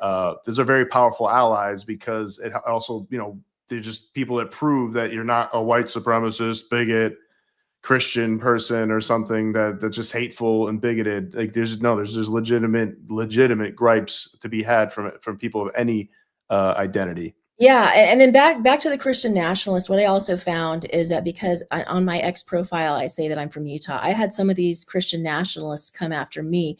Oh, you must be Mormon. You're a heretic and blah, blah, blah. I'm like, okay, well. That's so stupid. You're welcome. First of all, I don't even know my beliefs are like, what I believe good, because I'm not even sure what I believe right now. Right. Neither do they, by the way. I'm sifting through some stuff, but I do believe in God and Jesus, whatever. But these people coming after me for my beliefs, the Mormons are going to be on the chopping block for the Christian nationalists because they're not Christian enough. Like, I'm sorry, we can't be fracturing our movement like that. And just a lack of self-awareness from religious people too. I hate when they're like that because it's like, nobody's sure about every single thing in their scripture. You don't know all the teachings. Some of the things are contradictory. It's how it is in every book, right? Nobody lives up to it perfectly. So shut up. Who the hell are you to judge anybody? That's pretty explicit in the Bible that, you don't judge other people. Let God judge people, basically. You know what I mean? Besides, like, under the law or whatever. Morally, it's like, let God judge people.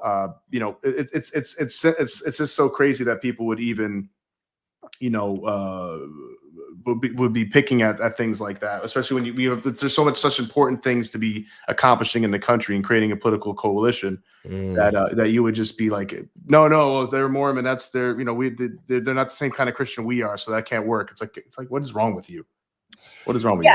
So we just have to guard again, and then the anti-Semitism, like, I can't even deal with. Yes, that too. Yeah, there's some of that in the comments, but go ahead. I'm sorry, Julie. Or taking former Democrats, like our friend Evan. Like, people still like will talk trash about, I don't trust her. It's like she's making good now, it seems like. So I mean, people could change their minds. It's like, it's just because they were formerly a Democrat. It's like, you know, people change their minds. They see the light, and then, you know, and then thank you for coming in and helping us out now, because this is important. It's more important than your particular likes and don't likes and suspicions. Like, there's some serious things going on in the world.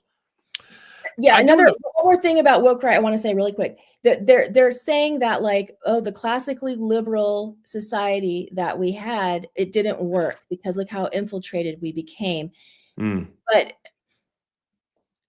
the solution to not being, we need to educate people on these infiltration tactics and how to recognize it. We do. The solution is not to go and become an extremist lobbying, you know, primarily for power. That's not the solution, anyways.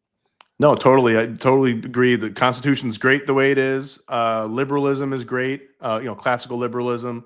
It's brought us this far. It's gave us a good life, good standard of living, freedom. That's worth keeping. That's worth maintaining, and not just throwing out the window because things are getting a little tricky with social media and you know, Marxist infiltration and woke right infiltration. It's like, no. We do not throw the baby out with the bathwater. We most certainly do not. And to that point, Nos, someone who we're all familiar with, Razor Fist. That's who I was trying to remember his name last time, Isaiah. Was talking about. That's the guy. Razor Fist. Shout to Razor Fist. That dude is the man. I've been trying to get. He's a busy guy out there in Arizona, but I wanted to bring this up because I think it's so poignant. This is exactly where I'm at. Okay. I've learned a lot from Razor Fist, by the way. He's got very interesting views on Abraham Lincoln.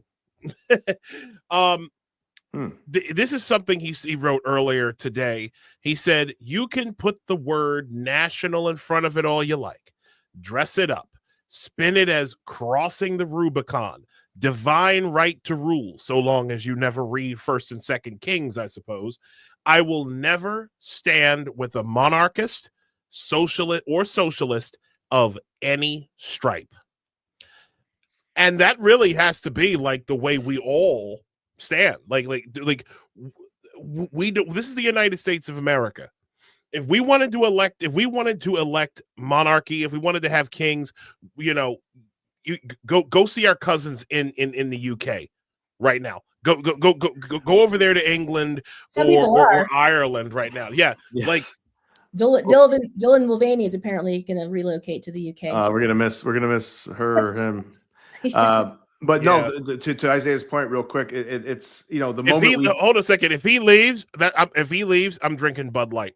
Again, I will drink a Bud Light and sing nah, hey, goodbye. I'll do it too. No, the moment we do that, though, like we seek a monarch, seek a ruler, something like that, an emperor. It's like we cease to be America. It's not. We're not America anymore. We're something else. Maybe we have the same name, but we're something else. So, Julie, I want to thank you for joining us. You have been. It's been really eye-opening to speak with you this evening. I do have one last question, and it is my most, pardon the siren in the back. I have another question too, Isaiah. So don't. Oh, you do? Well, ask your question first. Yeah, go Ask ahead. your No, question I first. want to. No, I'm serious. Don't do the fair. Oh, you want me to do it first? Okay. I was Yeah, gonna say you don't do the farewell without me asking my last question. It's a quick. No, go right ahead, brother. So have you had a chance to sit down with like Jordan Peterson about this film on his podcast or Daily Wire? Have you reached out to him at all? Or I'm just a regular person. I had no way to like it was an act of God that we got, I found someone who funded the film. I didn't have a huge reach. James Lindsay was doing some interviews to help promote the film early when the film came out in August of last year. No, I don't have, I would love to, get it out more. We're trying to get it on Amazon.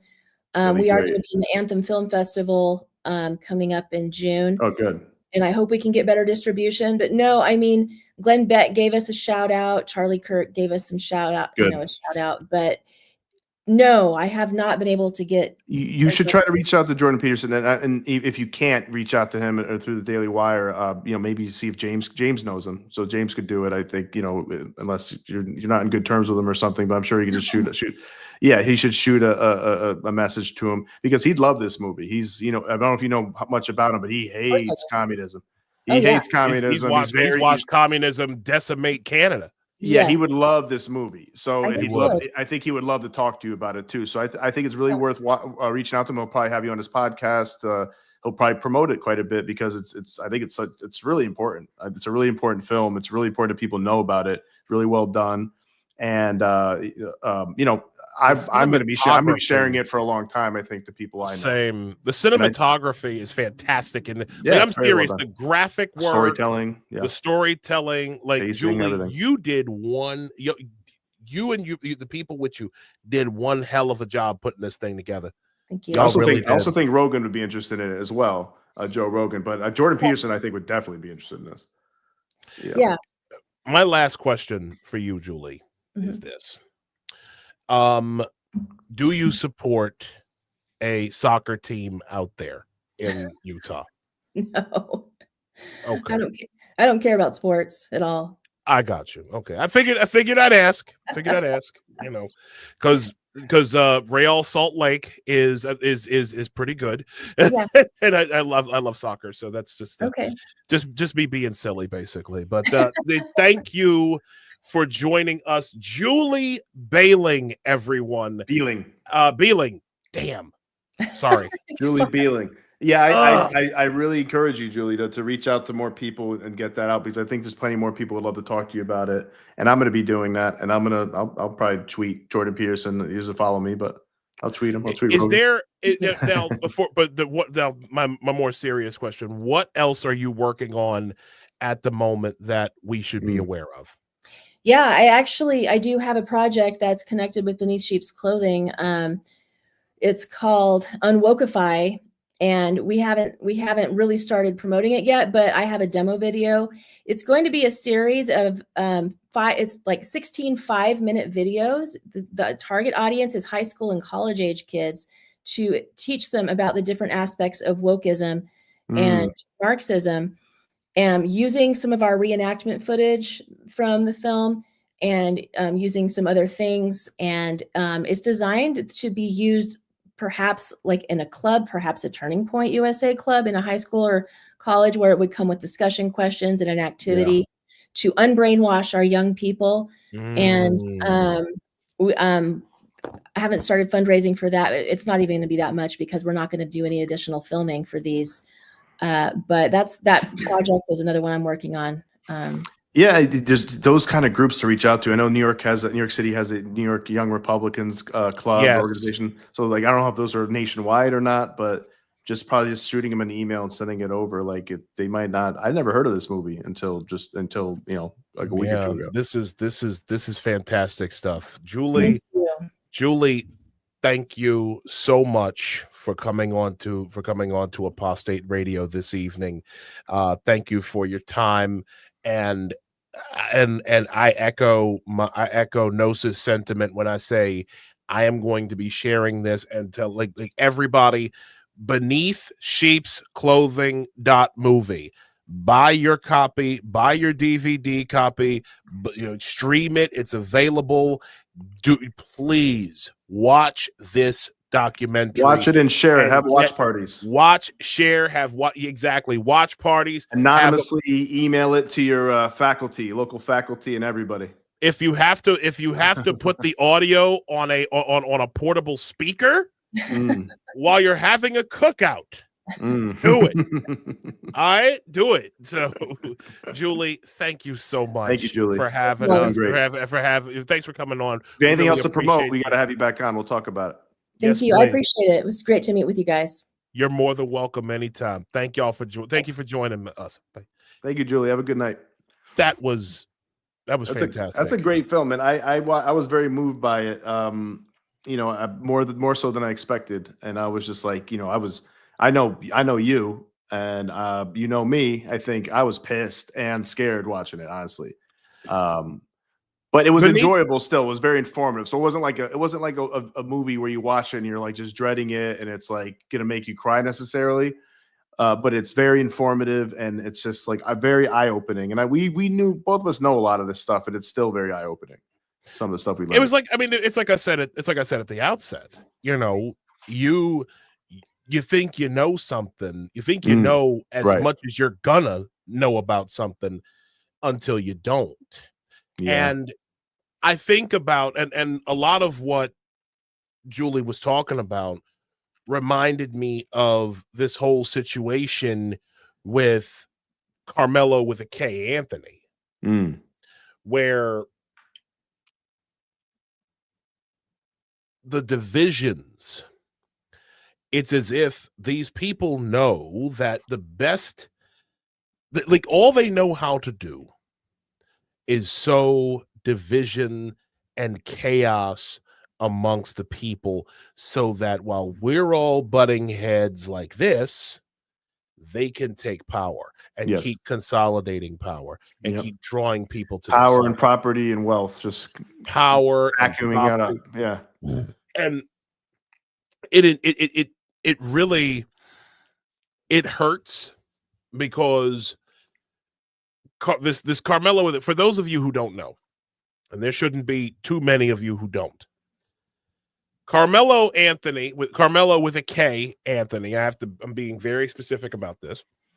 Carmelo with a K, Anthony is the 17-year-old boy who took the life of a white teenager by the name of Austin Metcalf. I was looking for clips earlier to talk about this, and because the press conference where this guy Dominique Alexander, who I described on Friday night as being a human CVS receipt, what with his criminal record, if you know, you know. The fact that this guy was trying to blame everything on racism, essentially trying to make Carmelo with a K, Anthony, the real victim. Like, I had to kill him because he wouldn't be because he made me get up out my seat. And if he didn't do that, if he wasn't white and tried to make me get out my seat, I wouldn't have had to kill him. That's basically why would you have to kill somebody over that? Because do you want me to be honest with you? Because that's how fools in the hood deal with it. Yeah. I mean, listen, I'm gonna just say this. I mean, maybe if you gotta snuff him, maybe push him, whatever, but like you gotta kill him or something like that. Listen. We talking about a culture that celebrates jumping dudes in the sneaker store. Okay, like we're talking about an utterly degenerate culture, and a culture that really has been infiltrated by communists and don't even realize it. Yeah, don't even realize it. Like, people, like, it enrages me what's happened, and thankfully, the division hasn't really taken. It's been like a lot of the more vehement division that's been spread has mainly stayed online. Like there was supposed to be this like white lives matter type of rally that was supposed to take place yesterday, and like only 25 people showed up. It was beautiful. It was an empty parking lot, and it was great. I enjoyed it. Like I'm glad like just to look at the pictures and everything. So it's like the division is more online than anything else. Yeah. Thankfully. But I don't know, man. I think, like I said, communism is a pestilence that must be purged from the earth.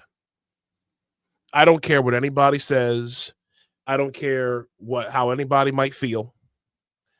I don't regret voting for Donald Trump, because I consider my vote to have been a vote for a third way instead of that left-right dichotomy that's been placed in front of us by Marxists on both sides.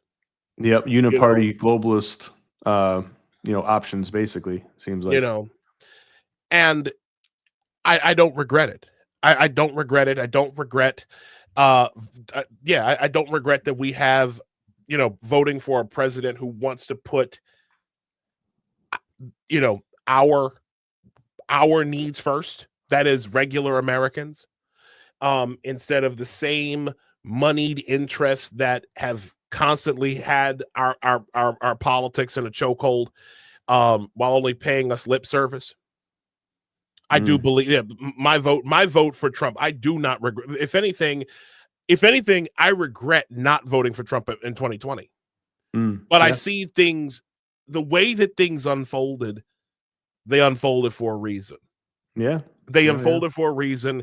And I don't know about you, but I just really have to chalk everything that's going on right now.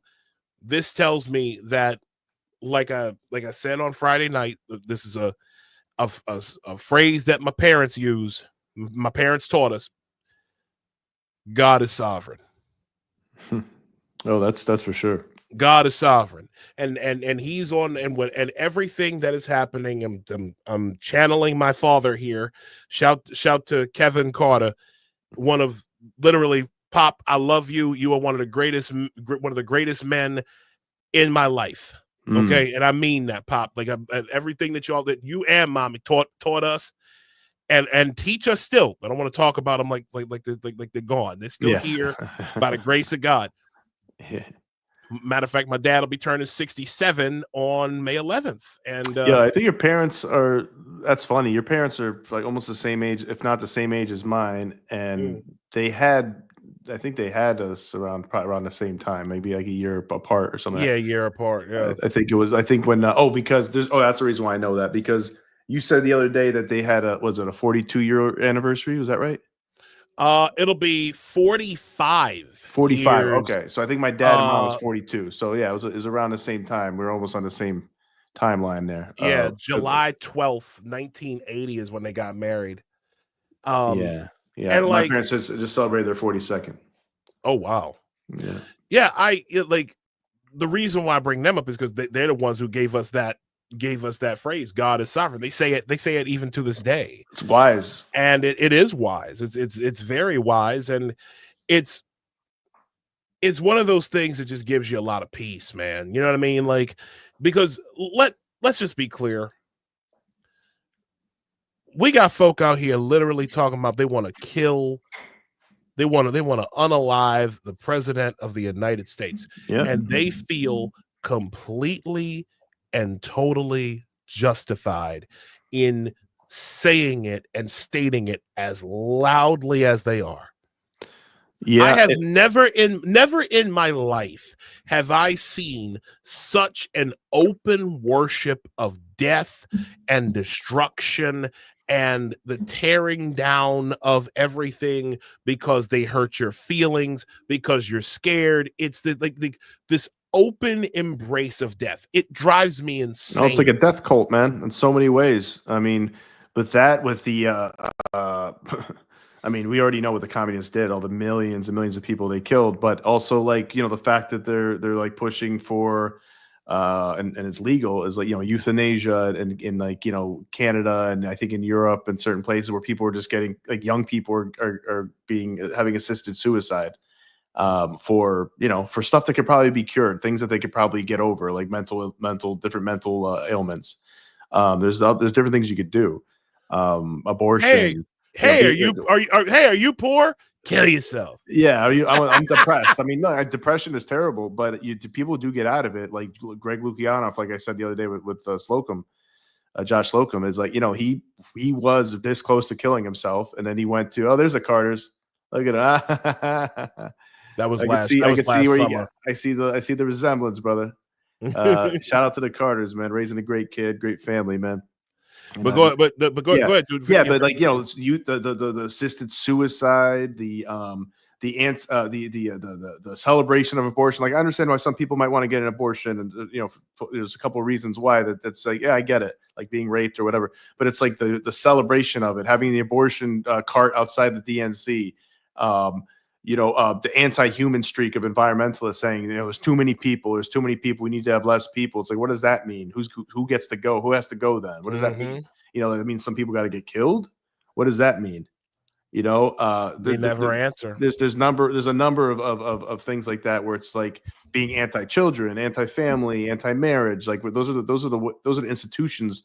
Marriage is an institution where you raise children together. That's the best way to do it. Right. And they're like against marriage. I think I shared something the other day about like some feminists wrote, like, the only way for feminism to move forward or something is to abolish the family. Yeah. And it's like, what kind of shit is that? What kind of comment is that? Mm-hmm. You know, but that's so that just goes on what you're saying with all those aspects of, like, you know, being pro-war now. Yeah. Yeah. Look, yeah, like, listen, they can try to abolish the family, but I ain't abolishing my mom. No, of course not. And they're, you know, get that. You look just like her. That's funny. Yeah, that's my twin. That's your twin. That's my twin, man. Yeah. Well, no, I'm her firstborn. Like, it's yeah. I am not. Listen, if there's one thing, and see, I'm gonna just tell this quick story because I want to. It reminded me of this, right?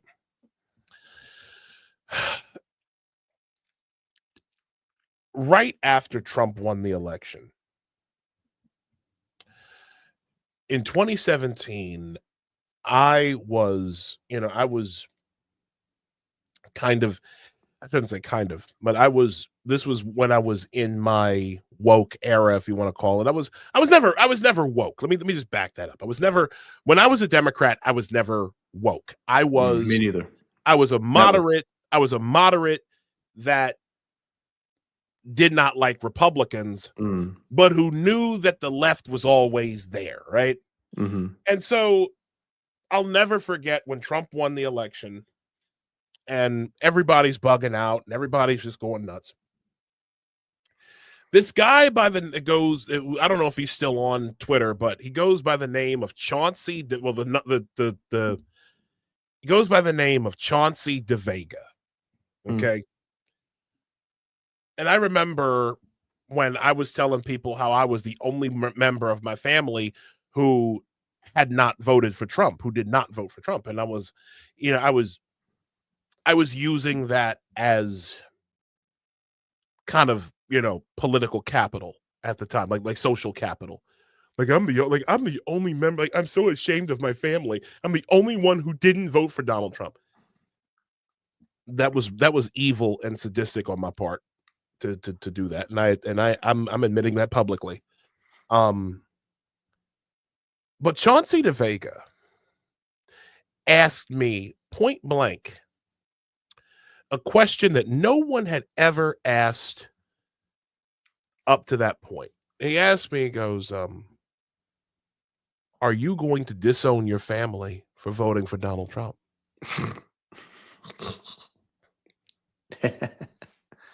He asked me this. He asked me this online, and I told him no, flat out. I'm not going to do that. Of course not.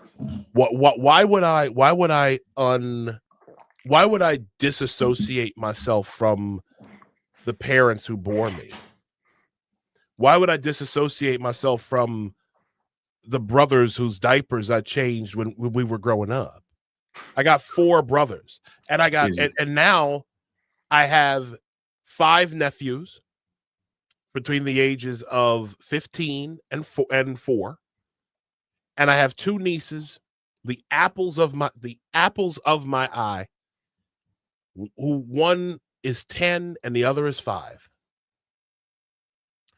Why in God's name would I abandon my family? And we all have a very strong resemblance to each other. Why would I ever abandon my family? Yeah. That is the most sadistic thing I think about this whole woke garbage. Is this war on family? That's a big one. Yeah. In the Black community, splitting kids from their parents too in the classroom. You take or from the state as well. The state enforcing, state-sponsored trafficking of children, state-sponsored kidnappings. Yes.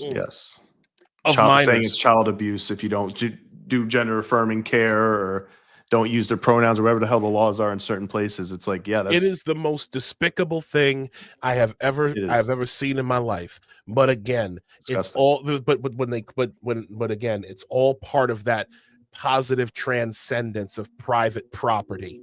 They call everything private property. They call having a family private property. They call having material things like cars and houses and all that. No. It goes beyond that. If you have a 2-parent household, and let me tell you, in the Black community, they've managed to get rid of the nuclear family. Yep. In like 70 some percent.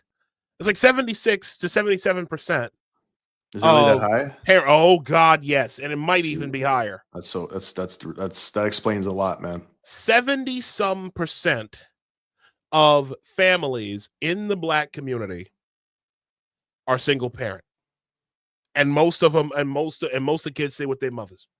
Dude, taking care of kids is hard enough with both parents in the house. Yeah, but that's enough of a challenge then. Right. But think about it. But then you've got these people, then you've got these assholes screaming about further abolishing the family. For what? Oh yeah. So we can be even further devoted to the state? Like how much devotion to the state do you really want? Yeah, it's also part of it's a power play from the state too, because the foundation of a society is the nuclear family, right? Those are the bricks of a society that makes the fortress of a society. And if you break those apart, you can really manipulate people. If they don't have love in their life, they don't have the social embeddedness, that's a Marxist strategy, and probably a strategy for any totalitarian government to we could really manipulate people if they don't even have their own family to back them up. If they don't even have a family, they don't even know where they are. They're adrift. If you don't have a family, it's you better have something else like it. You better have like a close social group of friends, a job with people you care about, some kind of some clubs, sports, whatever you're playing. But you better have some kind of social embeddedness, because otherwise you will feel adrift. You'll feel depressed. You'll feel lost. You'll feel like meaningless in your life. You better be like have some kind of church, something, because family is so fundamental, especially when bad things happen in your life. Who are you going to go to? What are you going to do? Who's going to care about you? I would have, and I would even argue that getting rid of the family. I mean, Gramsci was cooking. I'll say this: he was cooking when he said that the nuclear family. When he said that socialism was the religion that must overwhelm the family and all the rest, right? Very I would Machiavellian. argue it was very, very. It's an evil man. But kill that piece of shit.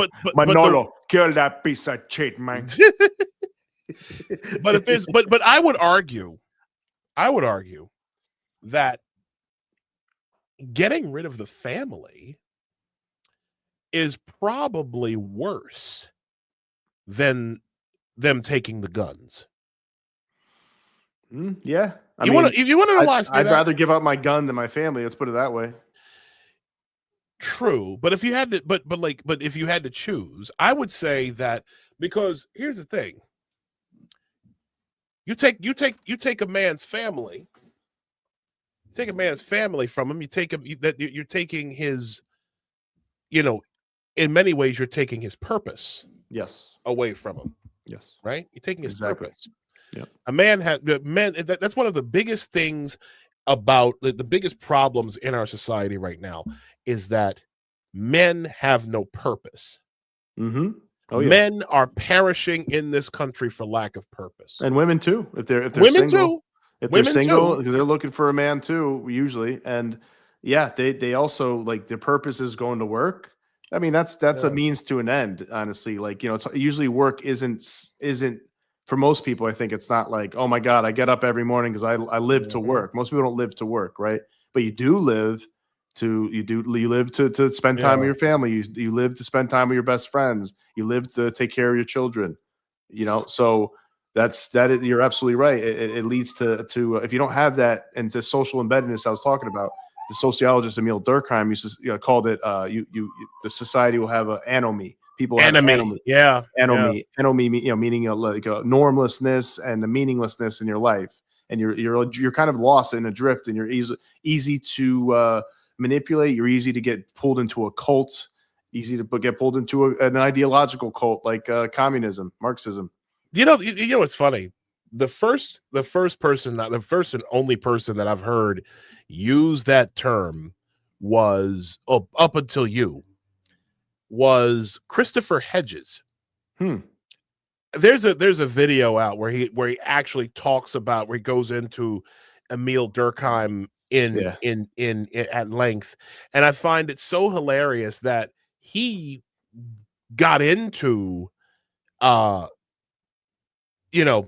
he got into Durkheim and trying to express, and talk about anime, but then say, "Oh, well, we need to vote for Bernie Sanders."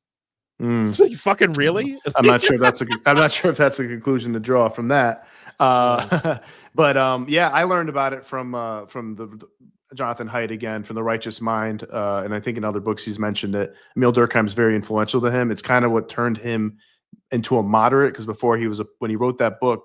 Started writing a book, he was a partisan Democrat. He wanted to write a book to help the Democrats win. He was he went to Yale. He was he didn't like the neocons. He didn't like Bush and all that. And he started reading Thomas Sowell. He started to research for his book, and read Emil Durkheim and different anthropologists and things he learned from social psychology. And he learned that, a lot of conservative values and the things that conservatives fight for and consider really, really important actually are really important. And he couldn't even being a Democrat and being sympathetic to kind of maybe like early DEI type stuff. Though I don't think he was really ever woke. He realized, oh no, they're wrong about that. The conservatives are right about this. You need to have families. Religion is good. You need to have tight groups of people, communities together, things that people do together, playing sports together, doing clubs, different things like that. All that stuff makes for a great nation, a strong nation. It's hard to break apart, because even if we lost, had some kind of disaster, or somebody conquered a state or something like that, we'd still be. It's hard to break down people who are so tightly knit. It's really hard to break those people down. People have families. Exactly. People have something to fight for. People have some people to rely on. But anyways, there's a whole thing he talks about in that. But yeah, that's interesting. I don't know, who's Christopher Hedges. Chris Hedges is a guy. He's a journalist, essayist, essayist. I mean, he's been thrown out of a lot of. I think he wrote for the New York Times at one point. But he's got a. But yeah, if you type in Christopher Times, Hedges, NPR, Christian Science Monitor. Yeah, like he's a lefty guy. It looks like, no, he is. Oh God, yes. I mean, he's absolutely a lefty, but he's also a clergyman, Presbyterian. I don't know. Is that one of those lefty churches? I'm not sure. I'm not familiar with all the different Christian sects. I I grew up a Catholic, so I don't know what the Presbyterians are up to or the Baptists are up to as much. Yeah, there's a lot of there's like one of these Universalists. Days, I know those are Universalists are more lefty, I think, right? They're the Unitarian Universalists. They're like, Those guys creep me the fuck out. I can't stand them. Yeah. I cannot stand those because honestly, like those are the ones who have like completely and fully embraced just fully embraced wokeness. Like that cosplayer, that civil rights cosplayer down in Tennessee. I can't remember the one with the was it Pearson? We were talking about him the other day. Yeah. Malcolm X. Yeah, Timu Malcolm X. Yeah, that dude went to. He had one of his. Those people are hilarious. Justin Pearson. Those people make me laugh, man. When people are like it's just like a Timu Obama, what's his face, Booker. Like they're just so fake. They're just so like they're so inauthentic. They're just like they're acting. Are doing a performance. They're clearly doing a performance. Like, this is gonna get me.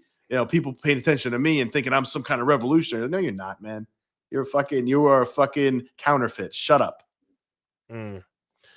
Well, I think that nobody's buying it. And with that, folks, I think we can call it a night. What do you say? Yeah, let's call it a night. Because this has been a heavy. Yeah, this is a serious episode. Like we didn't have too many, but it's a serious topic. I think both of us watched it, and we're just like, I was like, oh man, this is something I gotta share this with people. I gotta try to share it with my family and people who don't know what's going on. Most people have no idea this is going on. Yeah. So. And again, folks, once again, go to beneathsheepsclothing.movie to buy your copies, to send as many copies to friends and family. Makes a great stocking stuffer for the holidays. Indeed. All that stuff. Make sure you're following Julie Behling at Julie A. Behling. Again, we want to thank her great work, for stopping by. And we will continue to support Julie in all her endeavors. And we would love to have and I'm saying this right now, we would love to have you back once you release those videos. Or whenever. Listen, something new to promote.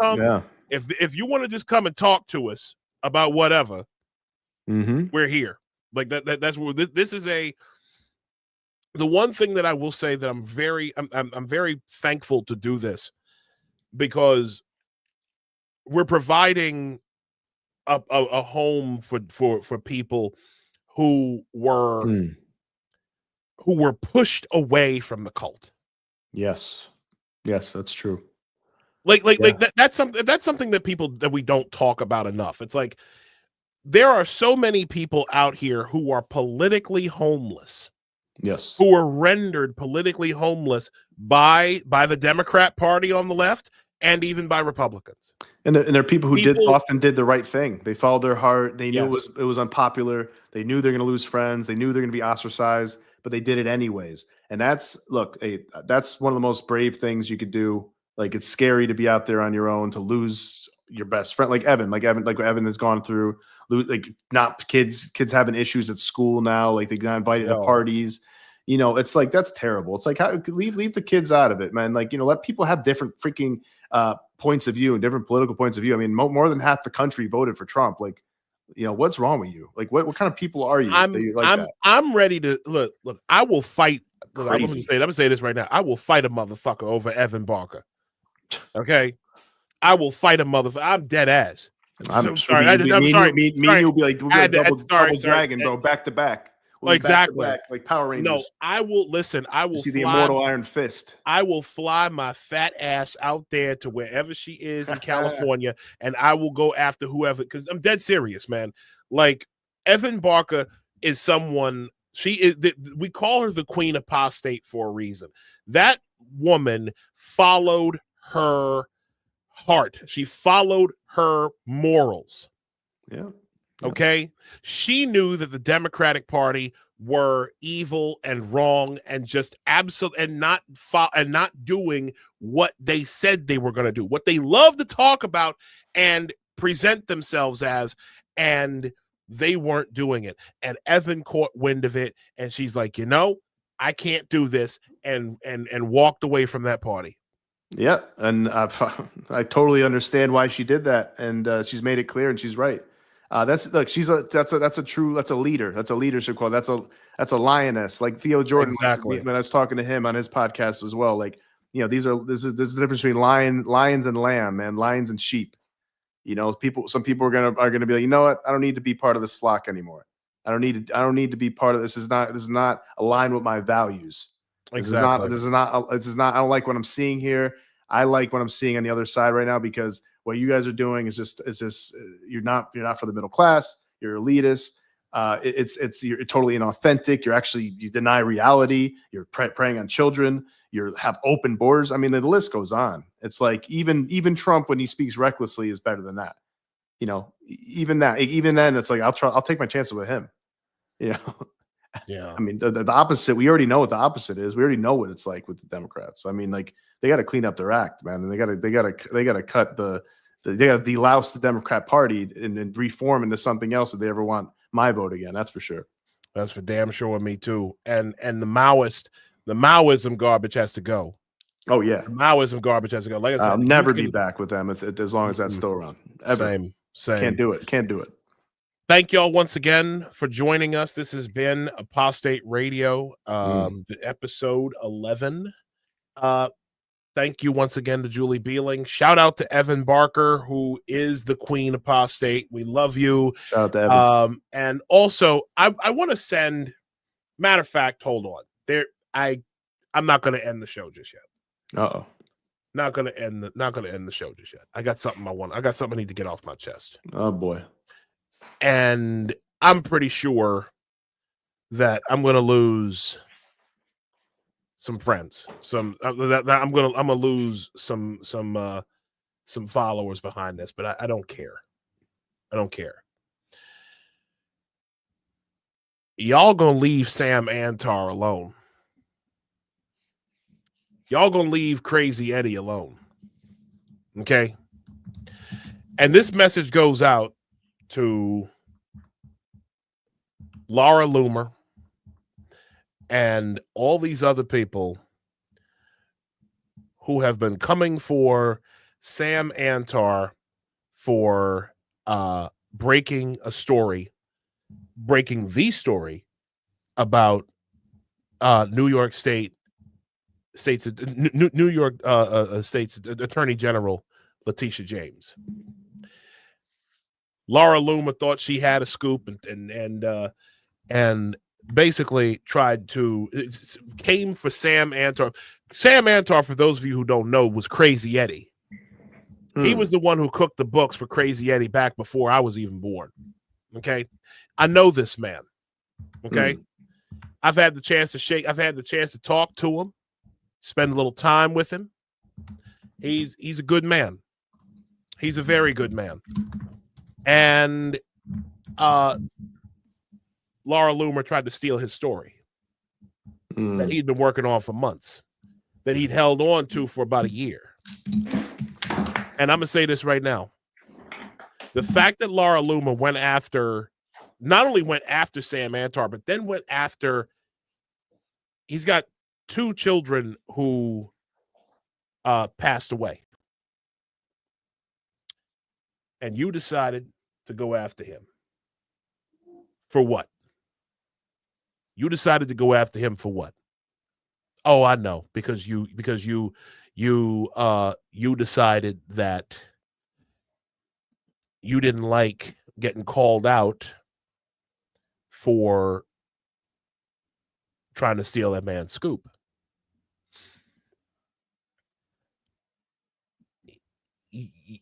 What was done to him is absolutely ridiculous. It was one of the most heinous things I've ever seen. And the only reason why you went after him, Loomer, is because you got caught. You got caught. I have unfollowed you. And what's messed up is that you actually are a very, very you're actually a pretty good journalist when you're not stealing other people's shit. You're actually pretty good. But a lot of people got to see exactly what type of person you are. They got to see exactly what kind of person you are, and now they know to stay the fuck away from you. They know that you're a thief. You steal people's stories. Your own producer, in the images that I presented, your own producer said that this was his story. So you went after him. So you went after him without like knowing you had no backup. You're a terrible human being. Uh-oh. You're a terrible human being, Laura Loomer. And I don't know what's worse. The fact that so many people are caping for you, because I know you have your own, you know, you're basically the skinnier version of Karlin Borisenko. Okay. You got your flying monkeys out there, you know, who will mess with people for going after you for what you did. Here's the thing. I'm not afraid of you. And I ain't afraid of your flying monkeys either.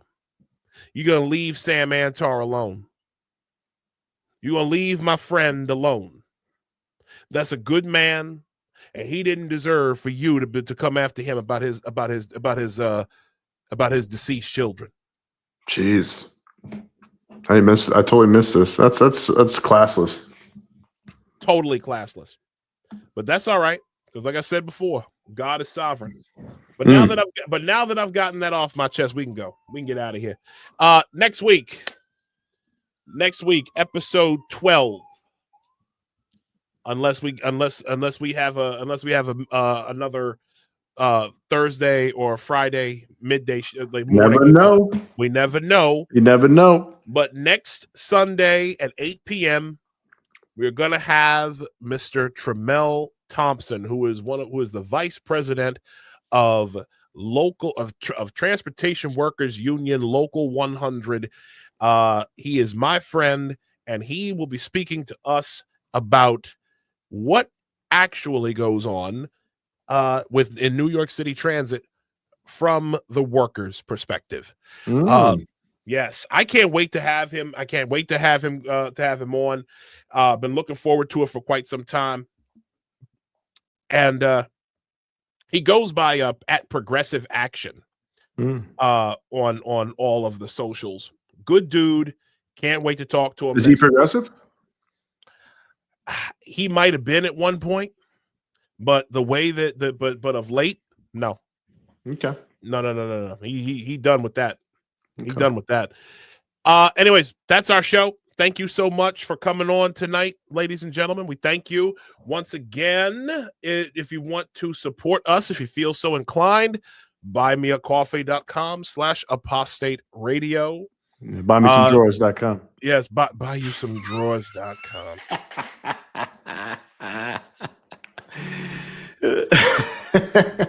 Leave it Buy to me a coffee. Buy me a coffee. Yeah, you buy me the coffee, you buy him some drawers. Anyways. .com/apostate radio, guys. You can follow me at Nostra Chavez. Absolutely. This man, the great Isaiah L. Carter, at Isaiah L. Carter. Thank you. Thank y'all. And thank you for joining us. And we will talk to you next week. Till next time, everybody.